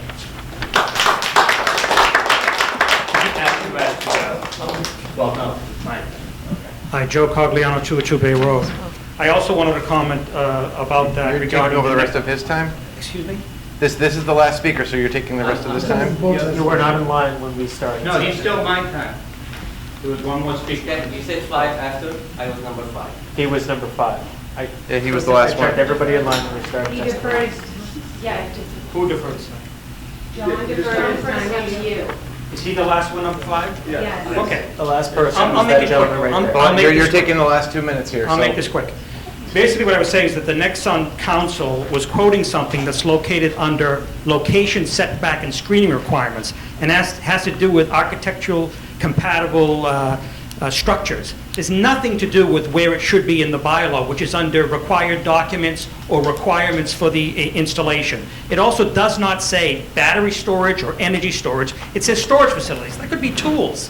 We also know that in 2014, when this thing was written, there were no battery systems in any Massachusetts solar project. I'll leave it at that. Thank you. My name is Ihab Suriel. I live in Fuller Drive. I'm a medical doctor, and I happen to work in medical research. And the way we look at things, actually, I would like to only address one medical issue, with all respect to my neighbors who addressed the rest of the issues. So when we look at a medical study, we always consider the source. So if the new drug or the new study or the new claim by a drug is made by a drug company that actually happens to be manufacturing that medication, we always take it with a grain of salt. You like to see some independent entity that you can trust more doing this. The problem we have is when we look at medical research about the electromagnetic activity and its effect on the health. Most of whatever is written on the internet is actually sponsored or written by the solar company itself. So I just happened to find this study that was done by the World Health Organization, and it's the International Agency for Research on Cancer. And their conclusion is that they classified radiofrequency electromagnetic fields as possibly carcinogenic to humans. I have the study here, I'll leave it for you. And what they're essentially saying that they concluded that there is a human risk for causing brain cancer from the electromagnetic activity from these things. If you read what the industry is writing, they're kind of dismissive, and they say that simple home appliances have the same activities. So obviously, I guess what they're referring to is microwave. So I looked at the radio frequency or electromagnetic activity that's emitting from a microwave. It turns out to be 5 milliwatts. I looked at a project that's made in India, and the size of the project is 10 megawatts, and they are emitting 4.97 kilowatts. Now, just to put things in perspective, if we, by simple math, from 10 megawatt project to 4 megawatt project, then we can assume that this project will emit 2 kilowatts. Now, 2 kilowatts is 2 million megawatts as opposed to 5 megawatts from the microwave. So the point I'm trying to make is, can I conclude that this can cause brain cancer, that they claim that it could happen? No, because we don't have enough.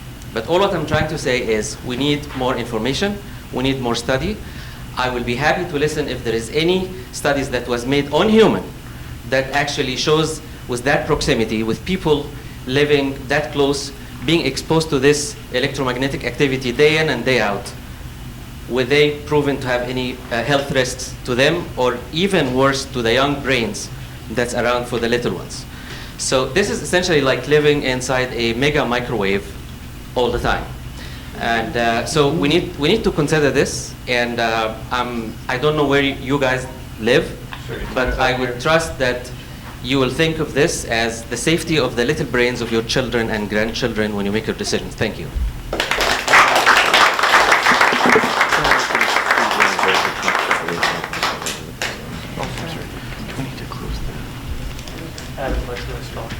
You can. Adam?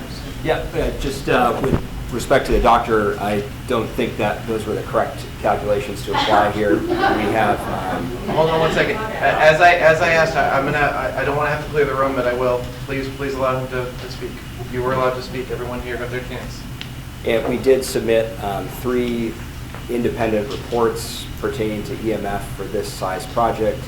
And what those reports indicate is that the EMF coming off of the inverter and the solar panels is far less than the amount of EMF coming off of the power lines currently running along the roads. So nothing that we're doing at the project is exceeding what's already there. Okay, thank you. So at this time, before we close the public hearing, I'd like to see if anyone on the board has any questions that we still need answers to. I don't want to be going down rabbit holes. I'd like to find questions that you need additional information for. 2 questions I have. One question that was raised, and I'd like an answer to it. There was something about 24-hour storage capacity. Does that mean that there's something going to be running for 24 hours? No, that was not a correct calculation on Mr. Cogliano's part. That's what you had said, by the way. That's what you had said the last meeting was 24 hours. No, that's not what I said. Okay.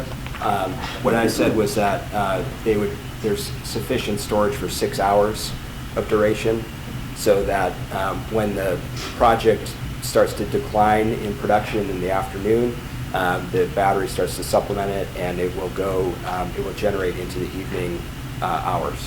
What time? It depends on the day and how much solar energy was produced, but I believe the latest it would go would be between 9 and 10 p.m. Is there a way of is there a way of monitoring that so it won't go on beyond those times? Yes. Okay. And the other question was, there was somebody asking the questions about hydrants, and I know you mentioned with the chief that you would work with him. If a off-site fire hydrant was required, would you be willing to install one? Yes, if that was required to provide them with sufficient water, then we would need to do that. Okay. Yeah, I don't think this is the right place for this, but I'd be interested to find out about Fuller Drive too, if there's no hydrant there. As someone stated, is that correct? I'm sorry. There's no water in them. Number 1 at the corner of Burke and Okay. Fuller. And then there's one that's sunken into the ground, but it's not connected. And that's it. They don't go all the way down the street. Yeah, I don't know if we can address that here, but just for the public, I think that's something that should be looked into. Well, when you call looking for donations over the past 12 years, So, hold on. there are no hydrants. Ma'am. Thank you. Okay, are there any further questions from the board? I suppose part of this could wait if the hearing were closed at some point, but I'll ask because I'd be interested in counsel for the proponent's view. And I'm trying to get my head around the impact of the remand. And I'll just state a few things if town council or council or the proponent could correct me. What was remanded was the full, the larger scale project, correct? So, in other words, what was remanded was the, if you will, not approved special permit site plan for the larger project, not the scale back one. Correct, because it is in litigation, so what's been appealed is the larger project. So that is what would be remanded. However, I will say that the agreement for remand was based upon a reduced project because the reduced project was in front of conservation at the time. Okay, so that, if you will, that's the worst case scenario, for lack of a better description, is this scale of a project, correct? At this point, that is what they have in front of us now. Okay. And the court did, just if I may, the court did retain jurisdiction.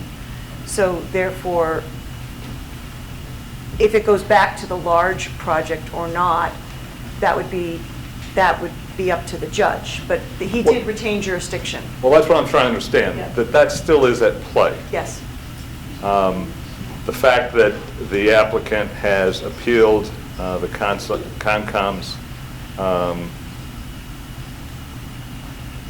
call it review of this project, also puts into play whatever conservation issues there are for the larger project. The Conservation Commission was only presented with the reduced project. But They withdrew their application. again, I'm trying to understand, regardless of how remote the possibilities may be, what in fact the possibilities are. We know what we have here, and I want to know what is at play at the court. And it would appear to me the larger project's still at play at the court, That was including the conservation restrictions. No. Because they appealed to DEP. So Conservation they withdrew their notice of intent for the larger project, so DEP is not Okay. allowed to review that. DEP will only be reviewing the reduced project. So that by extension, the smaller, the scale-back project is the only thing that the court can practically look at. Well, they could go back to Conservation with the larger project if they decided to go in that direction. And obviously, during the court's review, no one has any sense of what, if any, conditions, limitations may be placed on the judge's decision. I would never predict that, no. My point is, we have a lot less control over what a court may decide than the court itself. That is correct, in my opinion. Again, you have In your opinion, is it more likely that the court would back any decisions or conditions that we put on rather than impose their own? So if the applicant appeals the decision because of conditions, those conditions would be at issue, and the court would decide if they were arbitrary and capricious. Sorry. No, I just didn't know if Attorney Bure had a viewpoint on this. I think I'm in general agreement. With respect to the Conservation Commission, as council said, we withdrew the larger project. They issued order conditions on the smaller project. When DEP gets a request for a superseding order, they limit themselves to the project that was approved or denied below, subject to the usual minor changes that occur as plans are finalized. So if we wanted to revert to the larger project, we'd have to go back to the Conservation Commission, ask them to approve a larger project, and either get an order we liked or get an order we didn't like, and then go back to DEP. With respect to the Planning Board's prior decision, that is still up on appeal in front of the court, which retains jurisdiction. Courts generally do not craft new decisions. If they feel that a board acted arbitrarily and capriciously, inappropriately, they remand it to the board with perhaps instructions on things that should be considered. If a board persists in making what the court believes to be the same mistake, after a second or third time, courts will sometimes order the board to grant relief and direct them how to do it. But the normal view of a court is that local boards should look at the local bylaw and implement it. The court reviews to see if they think that was done in an arbitrary and capricious manner, was done without proper finding, without support for conditions. And if the court feels that it wasn't done right, they give the board a second chance. And so courts don't rush to supplant local boards. So is it safe to say at this point that we're in that remand portion where the judge has asked us to take another look and review it? And just to kind of... We are, except for the fact that the project has significantly changed. Question for Adam and perhaps council in regards to potential conditions, I guess. And before you say no, I want to get through my whole logic behind this. A lot of the discussion that we've heard is about, will you keep the project, will you sell the project? Having a background in commercial real estate, I know that projects are sold, interest in projects are sold. I would like to know if you would be amenable to a condition that Nexsun retain a controlling interest in the project, allowing you to some flexibility in how your capital structure is set up, but also being in control of the project, specifically in terms of maintenance and landscaping and upkeep, in terms of enforcement. Because I know one of the things that we've had issues with, specifically with the Clapp Street project, was enforcement of landscaping and maintenance, and it turns into who are we actually supposed to call when there is a problem. So I wanted to ask that question of you prior to us closing the hearing and speaking to conditions for the decision. Before that's answered, is that a condition that we can even impose, in your opinion? Um, I don't mean to put you on the spot. I don't see that as part of site plan review. And if that were a condition, we would have to preface it where controlling interest either with Nexsun successors assigns, because they can change, as you know, businesses change. Change their name or Yeah, something. They acquire other businesses, they're acquired by other businesses. Yeah. Yeah, that's a shaky, I mean, in my opinion, that's a shaky territory. I think what we would be better off Yeah, in the that's- condition would be one such as the fire department had suggested, at all, you have to have the names and numbers at all times of 2 people that would be responsible for the fire. We would do this, we could do the same thing with who's responsible for landscaping, for site maintenance, things like that, and that they have to produce that at once, annually, or when or when the person changes.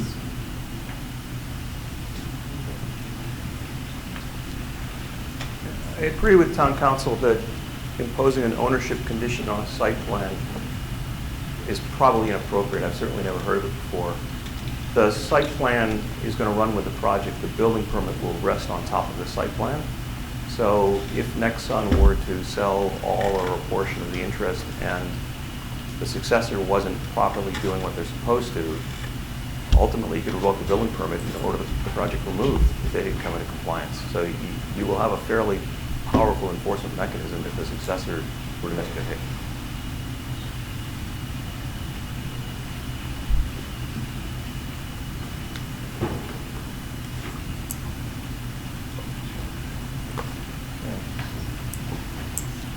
All right.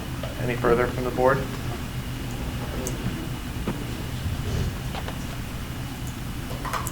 Okay. Yep, the applicant. Oh. Unless they have more they want to offer. Sure. So if there is any more that the applicant would like to offer, or are you comfortable with us closing the hearing? Comfortable with you closing. All right, hearing no further questions from the board, I entertain a motion to close the public hearing for special permit 488 210 Bay Road. So moved. We have a motion, do we have a second?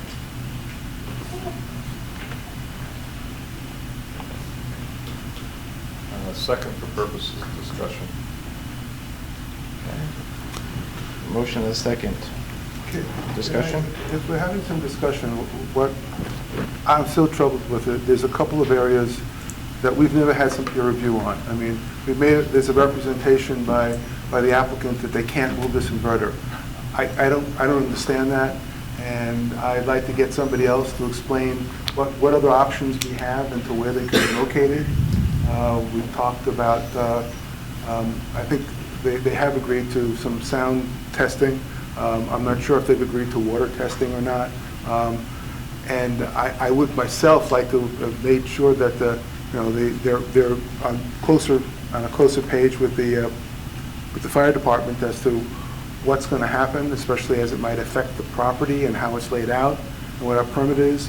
I realize that things are subject to a permit, the actual permit, but in the case of what we're looking at and the safety, those are concerns that I think fall under this group. And in addition to which, there is a floodplain issue, and if we don't have the input from conservation, we've never had any. We have a binder that's their stormwater. No one's discussed it. I can't read it. I don't understand it. And I don't know whether or not, if we're not going to be relying on what conservation asked for, I want to see somebody here telling me what's in it, what we need to put into this plan. So I can't have it both ways. Either I'm going to rely on conservation to tell me what's appropriate for stormwater, or I'm just going to take their plan and say, it's fine, without a peer review. Conservation did a peer review, and they responded to it. We haven't. And so we're looking at their document without any information. So I'd like to know which way we're going. If we're going to rely on and basically say, come back to them with what's in, incorporate at least the things as relates to stormwater that's in, the conservation, then at least I'd have some basis for it. But in absence of that, I don't. And the other thing is, I'm really concerned about where this inverter is. I think it's ridiculous that it's where it's being put now, and if that was in the initial proposal, it would have been thrown out of the water initially for me anyway. And so I really like to know why it can't be put somewhere else. I think it's one, that we're looking at people in houses, but there's a piece of land there that can be developed. They own that land, and all the things we see says the abutters, how it affects the abutters. They're a butter. The fact that there's not a house there yet shouldn't negate what we're looking at. And so that's a major concern for me. At least, they have to encapsulate it, that's fine. But beyond that, we still don't know about megahertz. And we still, even looking at this, they're within the radius number 5. And I don't know what that means. And we've never had an expert come in and tell us that. We've been looking at everybody coming from the abutters to God knows how many articles. And myself, I'm not an expert on sound. I don't know if anybody here is, and I don't know what we've heard from anybody that's been an expert on sound. So those are my concerns with closing out the hearing. Again, if we have enough information so we can say we're going to put those inverters somewhere else, that's fine. If we need somebody to come in and tell us what's possible, what's not possible, what's arbitrary, what's not arbitrary, that's fine. I don't know that Adam, having presented the alternative, the first alternative to the Conservation Commission, when he made his proposal, now coming in saying he can't do it, concerns me. So I don't know what I can rely on. They've had an expert that said there is a problem and it could affect the water. We haven't heard that. We've heard it from the abutters, and I don't know where their information is coming from. We can rely on some experts, some peer review, and I think that's always been missing, and I've always been looking for it. So that's my problem with closing out the hearing. Any further discussion? To your point about the inverter, I mean, Adam has stated that he feels that it's not advisable from an engineering perspective to put it anywhere else. And to that point, we have to review the plan in front of us with the inverter where it is. And that's what we're reviewing. If I want to put a shed in the middle of my front yard, it's probably not a good idea, but I could do it. It's not the same thing, certainly, but we're reviewing the plan in front of us, and that has the inverter sited where it is, and if he doesn't want to move it, then that is his application.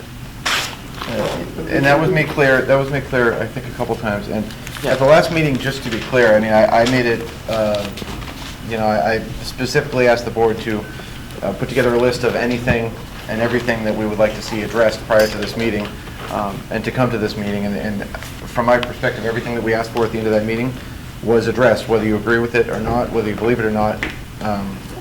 That's one thing. But everything we asked for at the end of the last meeting was addressed. And in my perspective, based on the fact that we were going to close this public hearing tonight, we've had, this is now, what, the 8th or 9th meeting with these folks. And at this point, any further information, I mean, even tonight, we're going over the same things over and over again, and I understand everybody's concern. But again, last meeting I said, if you want these things, ask. We'll give them a list and have them come back with it. So any further discussion on the motion second? Yeah, I just want to know what your intention is.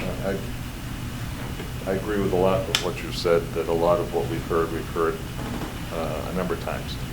And I'm not sure there's any new information, perhaps some verification information, but we can, I guess what I really want to know is, can I assume that you're not looking for a vote tonight? Before you answer that, I'm not prepared to vote on this. I mean, there's tons of material that I want to review again and wrap my head around between our bylaws as weak as they may be, the status of the impact of the remand. I'm not prepared to make a decision tonight, speaking personally. So if in fact your intent is to vote tonight, then I would vote against closing the hearing. If your intent is to close the hearing and schedule a decision for a future meeting, and I'm not looking to kick the can down the road. I just, there's just an awful lot of material here that I'm not prepared to act on. So I'm just trying to. I understand there's an awful lot of material. This material has been in our hands, and the new material is not that much. This material has been in our possession for weeks and weeks and weeks. Potentially kicking this down the road again is doing nobody a service. I would like to have this voted tonight. I think we're not rushing into anything. Again, this is 8 or 9 meetings of this. If the board overall is not ready to vote, I mean, I understand that, but I don't think that, I think that again is kicking the can down the road. I think that there's no reason that everybody at this table should not be prepared to vote tonight with everything we've gone over, received, heard, going on months now. I think it's, well, let me. My personal opinion is that we have had this material. We've had dozens, if not, hundreds of opportunities to ask questions of every aspect of this. At this point, there should be no excuse as to why nobody here is prepared to vote. Well, I'll give you an excuse. You tell me what guarantees we can place on the applicant. Again, there's been discussion as to whether they should or should not be able to transfer title or some part of it. No one buys a property, whether it's a house or a business or anything else, with the intent of never being able to sell it. So I think that's impractical. By the same token, what mechanisms do we have other than surety for landscaping? What mechanisms do we have to know that whoever the owner is, there'll be an obligation other than us writing a condition and then having to go to court to enforce it? What mechanisms do we have to enforce certain operating requirements, not the least of which is who's responsible for whatever the problem may be of the day? There is nothing. There's no performance bond requirement on the solar bylaw. Those are the types of things that we haven't talked about in terms of mechanics. Again, that's why I'm not prepared to vote on it. If in fact we're going to vote on it, then I don't want to close the hearing. So I just want to stake out my position. The public hearing, we're still. I'm sorry? No, we haven't closed it yet. I apologize. If the board's pleasure were to close the public hearing tonight, Can everyone, please? if the board decides it would like to close the public hearing tonight and then deliberate at a subsequent meeting, perhaps meet privately with your counsel in executive session if there are legal questions, and it would allow your missing member to watch the tape of tonight and participate in the discussion as well, we'd be perfectly fine with that.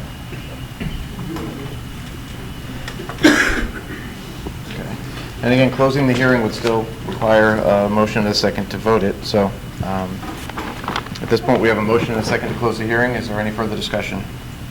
I'm sorry, I'm not looking to beat a dead horse, but counsel raises a good point that obviously with Scott having to recuse himself, we are left with the need for a unanimous decision. I don't know that that's fair to anyone. So I think it does make sense. On the special permit aspect? Right. I think it does make sense to close the hearing and defer action on a decision to a meeting where all 6 possible voting members are present. Okay, so we can handle that after the public hearing is closed. We can discuss that. Well, again, as I've said, I don't want to close the hearing if we're going to vote tonight, so I'll vote against closing the hearing if we're going to vote tonight. If I may, to continue the hearing, you need the applicant to be in agreement. Well, I'm okay with closing the hearing. I just don't want to see a vote tonight, that's all. And again, with the remand order, we do have 90 days to issue a decision. What's the date for that meeting? 90 days from when we close. Oh, from when we close. Oh, okay. So then,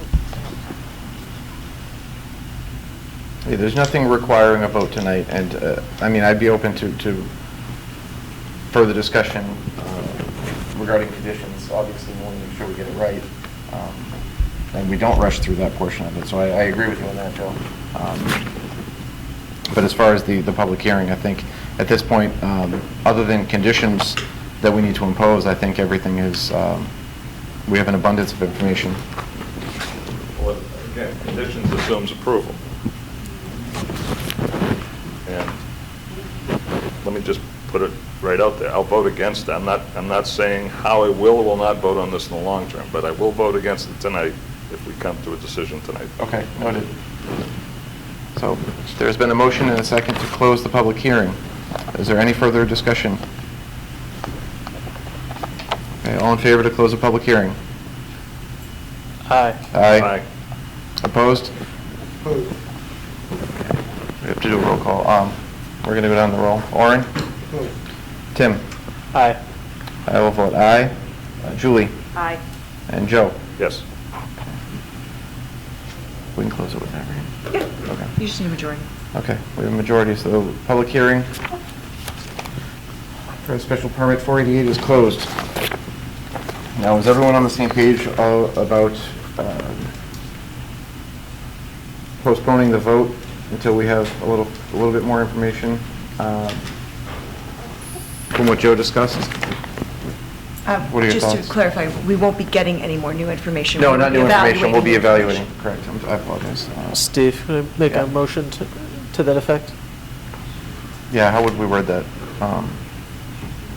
I would move Motion. to table discussion on conditions regarding this decision to our next meeting.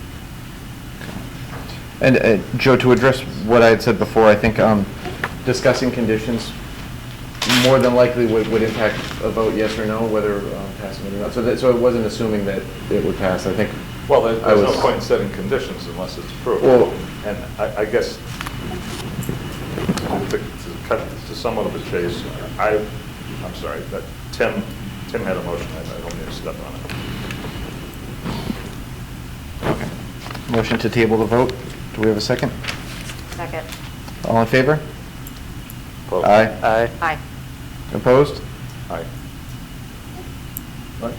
Because I think it makes sense. The motion should be that we continue, we schedule a vote on this at the next opportunity where all 6 members are capable of voting. Well, we didn't put it, you didn't put a date on it, did you, Tim? Why do we, why is this vote necessary? We're going to the next meeting, we'll take up the matter.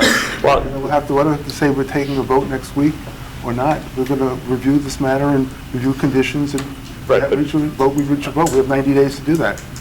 Well, personally, I don't want to take 90 days. I'm not looking to do that, but. No, but I think we.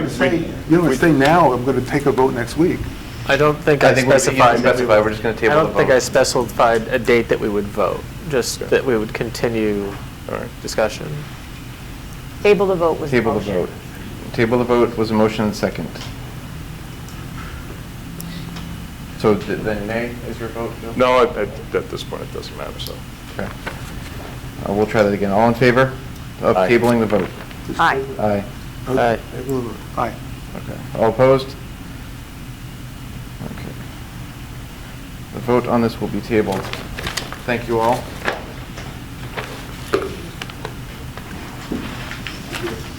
Thank you. All right, we have another special permit, 487. So folks that are leaving, please do so quietly so we can continue the work here. And if you would be so kind, please take a chair downstairs when you leave. We have... Welcome back. It will not be a public hearing, but yes. Okay, everyone, we're continuing this meeting here. Special permit 487, 431 South Worcester Street. Mr. Chairman. Application for a special permit to rent up to 7 rooms. Mr. Chairman, I'll recuse myself being Why? the butter.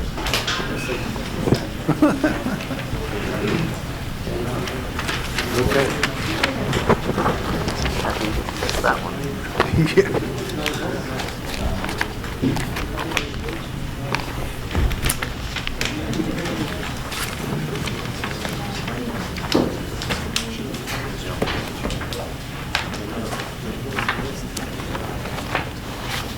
Okay, we have Mr. Washington.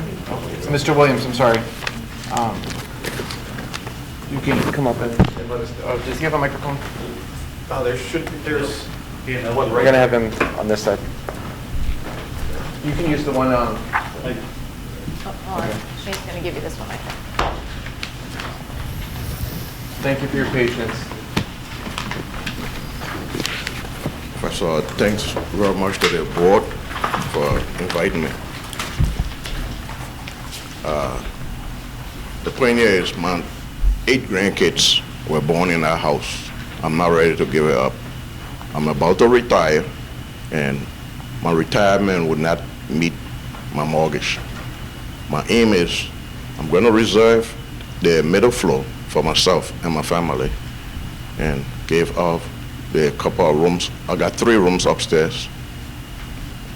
There are 3 rooms upstairs and 3 in the basement. Those are the ones I intend leasing out or having somebody occupy them just to help me with my mortgage and continue. And the town of Norton has been very good for me. I've been here for 32 years. I'm not ready to leave it. I will travel, my family travel, and my hope is to come back someday to my home. It's almost like a heirloom in my family. And that's why I'm appealing to the board to give me the ability to lease out these rooms. It's not going to be permanent or forever. I'm sorry, I'm having trouble hearing you there. Say again, please. Speak up. Oh, okay. As I was saying, I'm appealing to the board to give me the ability to lease or rent out some of my rooms in the house. My intent is not to sell it or give it up yet, because I have grandkids, 8 of them, and they were all born in the very house. And their dad, their mom, they travel, and I just came back there because about 5 years ago when we had the heavy snowstorm, I was on vacation when the whole place got damaged from upstairs in my bedroom, and the water leaked all the way down. So those repairs have been done. And Mr. Carmichael came by, he saw what he felt wasn't right, and he told me to amend them and get the various inspectors to come in and do their job. I got the fire inspector, the plumber, they came, they did theirs, and yesterday the electrical inspector came by, he did his, and he gave me some pointers of things I still need to have done, and which I'm willing to do. And that's why I'm appealing to the board to please. My intent is not to fill the house with, in other words, reprobates, because I've been in that house. I don't think anybody in this town knows me. This is the first time probably they've seen me stand before you guys. And my kids grew up in there. They went to school in the town here, and Shafian. Some of them went on to college. The other one who didn't go, today he's buying his own real estate all over Massachusetts. So I'm appealing to you guys. I'm not ready to leave my home yet. The town has been very generous to me. My wife is presently legally blind, so she's not working like before. That's one reason I'm asking for the assistance. Thank you. We'll have, we'll start with questions from the board. Who would like to start? So you're applying for this under the short-term rental bylaw. Is there a reason you're, for lack of a better term, looking to kind of Airbnb it rather than rent it out wholesale? It's not really going to be a B&B, but it's like if I get students, those are the ones I'm looking for, or people who have good reputation. My intent is not to just bring people in for bringing in. I got, as I said, I got 8 grandkids. I got 3 of them girls. And eventually we're all going to be there one day. And I mean, I'm very cautious about that. So to tag on to his question, are you looking for, what is your average lease length? Are you If looking I to can rent get- them nightly, or are you looking? No. Yeah. No. I If think get- that's what the Airbnb. Like the students, if I get students for this period of time, the next time I get a group of students, that's how I want it to be. Or if I get someone who wants to stay there for a year or 2, so be it. At least I know the stability is in there where I can. If I have to travel, which I'm about to, I'm approaching the retirement age, within the next 2 or 3 years, I will retire. Then I can say, okay, I can leave someone, my son can look after it, or whenever I come, my space is still available. That's my dream. Yeah, my concern would be the night to night. No night to night, sir. But that's not what you've applied under, I don't think. I believe you applied under our short-term rental. Paul, is that correct? Is that? Your numbers are kind of changing a bit. You emailed me that That's my son. up to Sunday. 7 Yeah. nights maximum. But did You're you talking just about say a that you year. could rent up to a year? If I have to. Because like I said, I'll be, when I retire, I will travel. The point, the biggest thing here is I'm not ready to sell it. So I think the question on our end is we want to make sure that you're applying for the correct permit. If it's 7 nights maximum, then you wouldn't be able to. No. That's not what. So then we have to change it. If I have to make the correction, I will do that, sir, but it's not going to be 1 night, 2 nights, no. This is falling under the tourist rooming house, but that only goes up to 31 days. And so that wouldn't fall in under this. So if this is a room rental, if it's renting up to potentially a year, that falls into a different grouping, which. That would be, yeah. If an error, it is error on my part. I looked over some of this back and forth. I think it would be a good idea to speak with Paul, to continue this and speak with Paul. All right. And go over exactly what your needs might be, so that you end up applying for the correct. Because right now, I mean, this is for a short term, which is 7 days maximum. No. Which clearly you're not looking for. No. So, And that's what you stated in your email to Paul on the 31st. Yeah. Where you said any guest staying on property is allowed 7 days maximum. Okay. Yeah. It's an error on my part, sir, but because I probably don't know the ramification or the understanding of the process.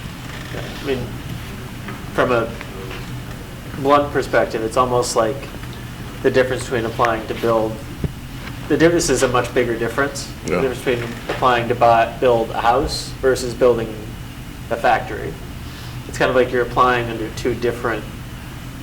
You said you wanted to go under one, but now you're saying you want to go into the other. So we need to understand what we're supposed to look at this under. So whatever you want to do is what we'll evaluate. I'm willing to redo it and give you the right one. Okay, so why don't we do It's this? an error on my part. Why don't we, if you're okay with it, why don't we, I entertain a motion to continue this and allow the gentleman to speak with Paul offline or during the week and go through his specific needs to get more clarification. Okay. So if that's. Yeah, I'm just concerned, there's a lot of people here today. I'm assuming it's for this project. Is there some way we can, we can get information that comes in if there's a reapplication or something else? If there's a reapplication, I'm willing to submit it, sir. I want to make sure that they have up-to-date information, just because they're here now and there's a lot of them. So I'm not sure. Yeah, I want to make sure that they get the right information. So if it's completely different than what I think a lot of them are thinking it was going to be, so it would be through the same way they get. Would this require? What are the logistical options? I mean, is it that it should be continued, or because there's some discrepancies in information, should it be withdrawn? I would recommend. I mean, this is my recommendation to continue it just to make sure that they're on the same page. I mean, Can it be modified, though, if it's continued at a later date, the application itself? I The think it's application, such- rental property, and then some of the information is discrepant against some of the other context that we have. Yeah, I'm hesitant to try to close it out now. I would, I'm not saying that we close it, but, you know, if the Withdraw it. applicant chose to withdraw it without prejudice, is that something that we could do? And then he has time to do more homework and provide an application that's probably a little bit more thorough and complete? And then we have to renotice it. It's newer. yeah, I don't think we have enough information. We have conflicting information. I personally would just recommend to continue it, and then we can, if it has to be withdrawn at the next one, we can withdraw it. I just to make sure everyone's on the same page. I know what you're saying, though. Just I think if we continue it, and it would be continued from that one, I mean, a lot of people may show up again for that session and then have it be continued again. Yeah. Versus just having a new, fresh application where people are notified if it takes a little bit more than 2 or 3 weeks. It's a little bit easier on everyone's schedule, I would think. Yeah, my question with that, though, would be if he goes back tomorrow and says, well, no, I do want the 7 day, you know what I mean? So we don't know. Well, if we withdrew it today, you could apply tomorrow with a new one. Just a thought, but it's up to the applicant, I guess.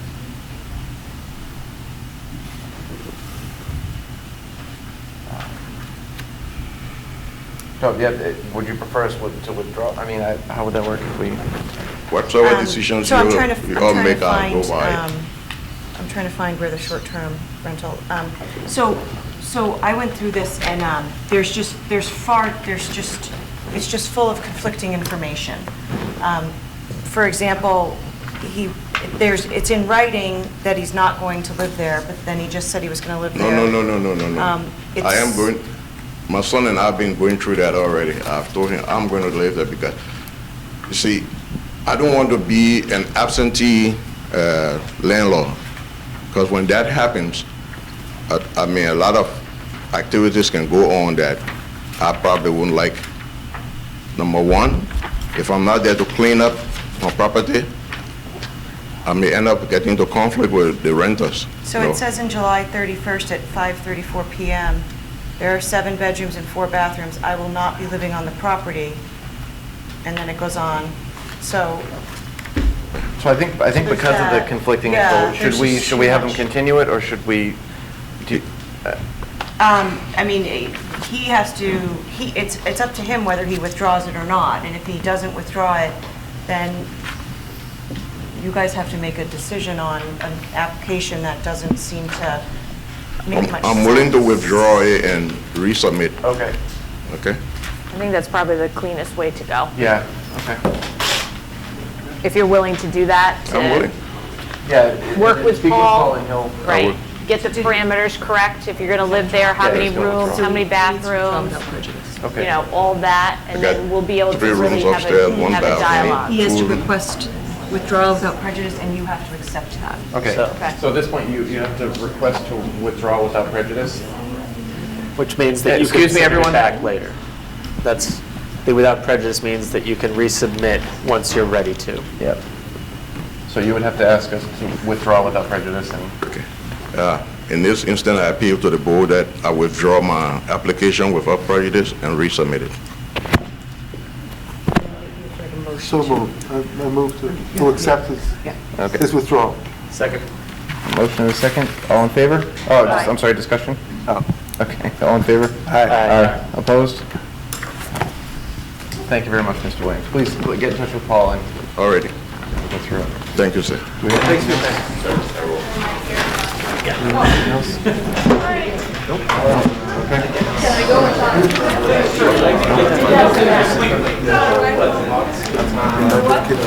All right. Do we have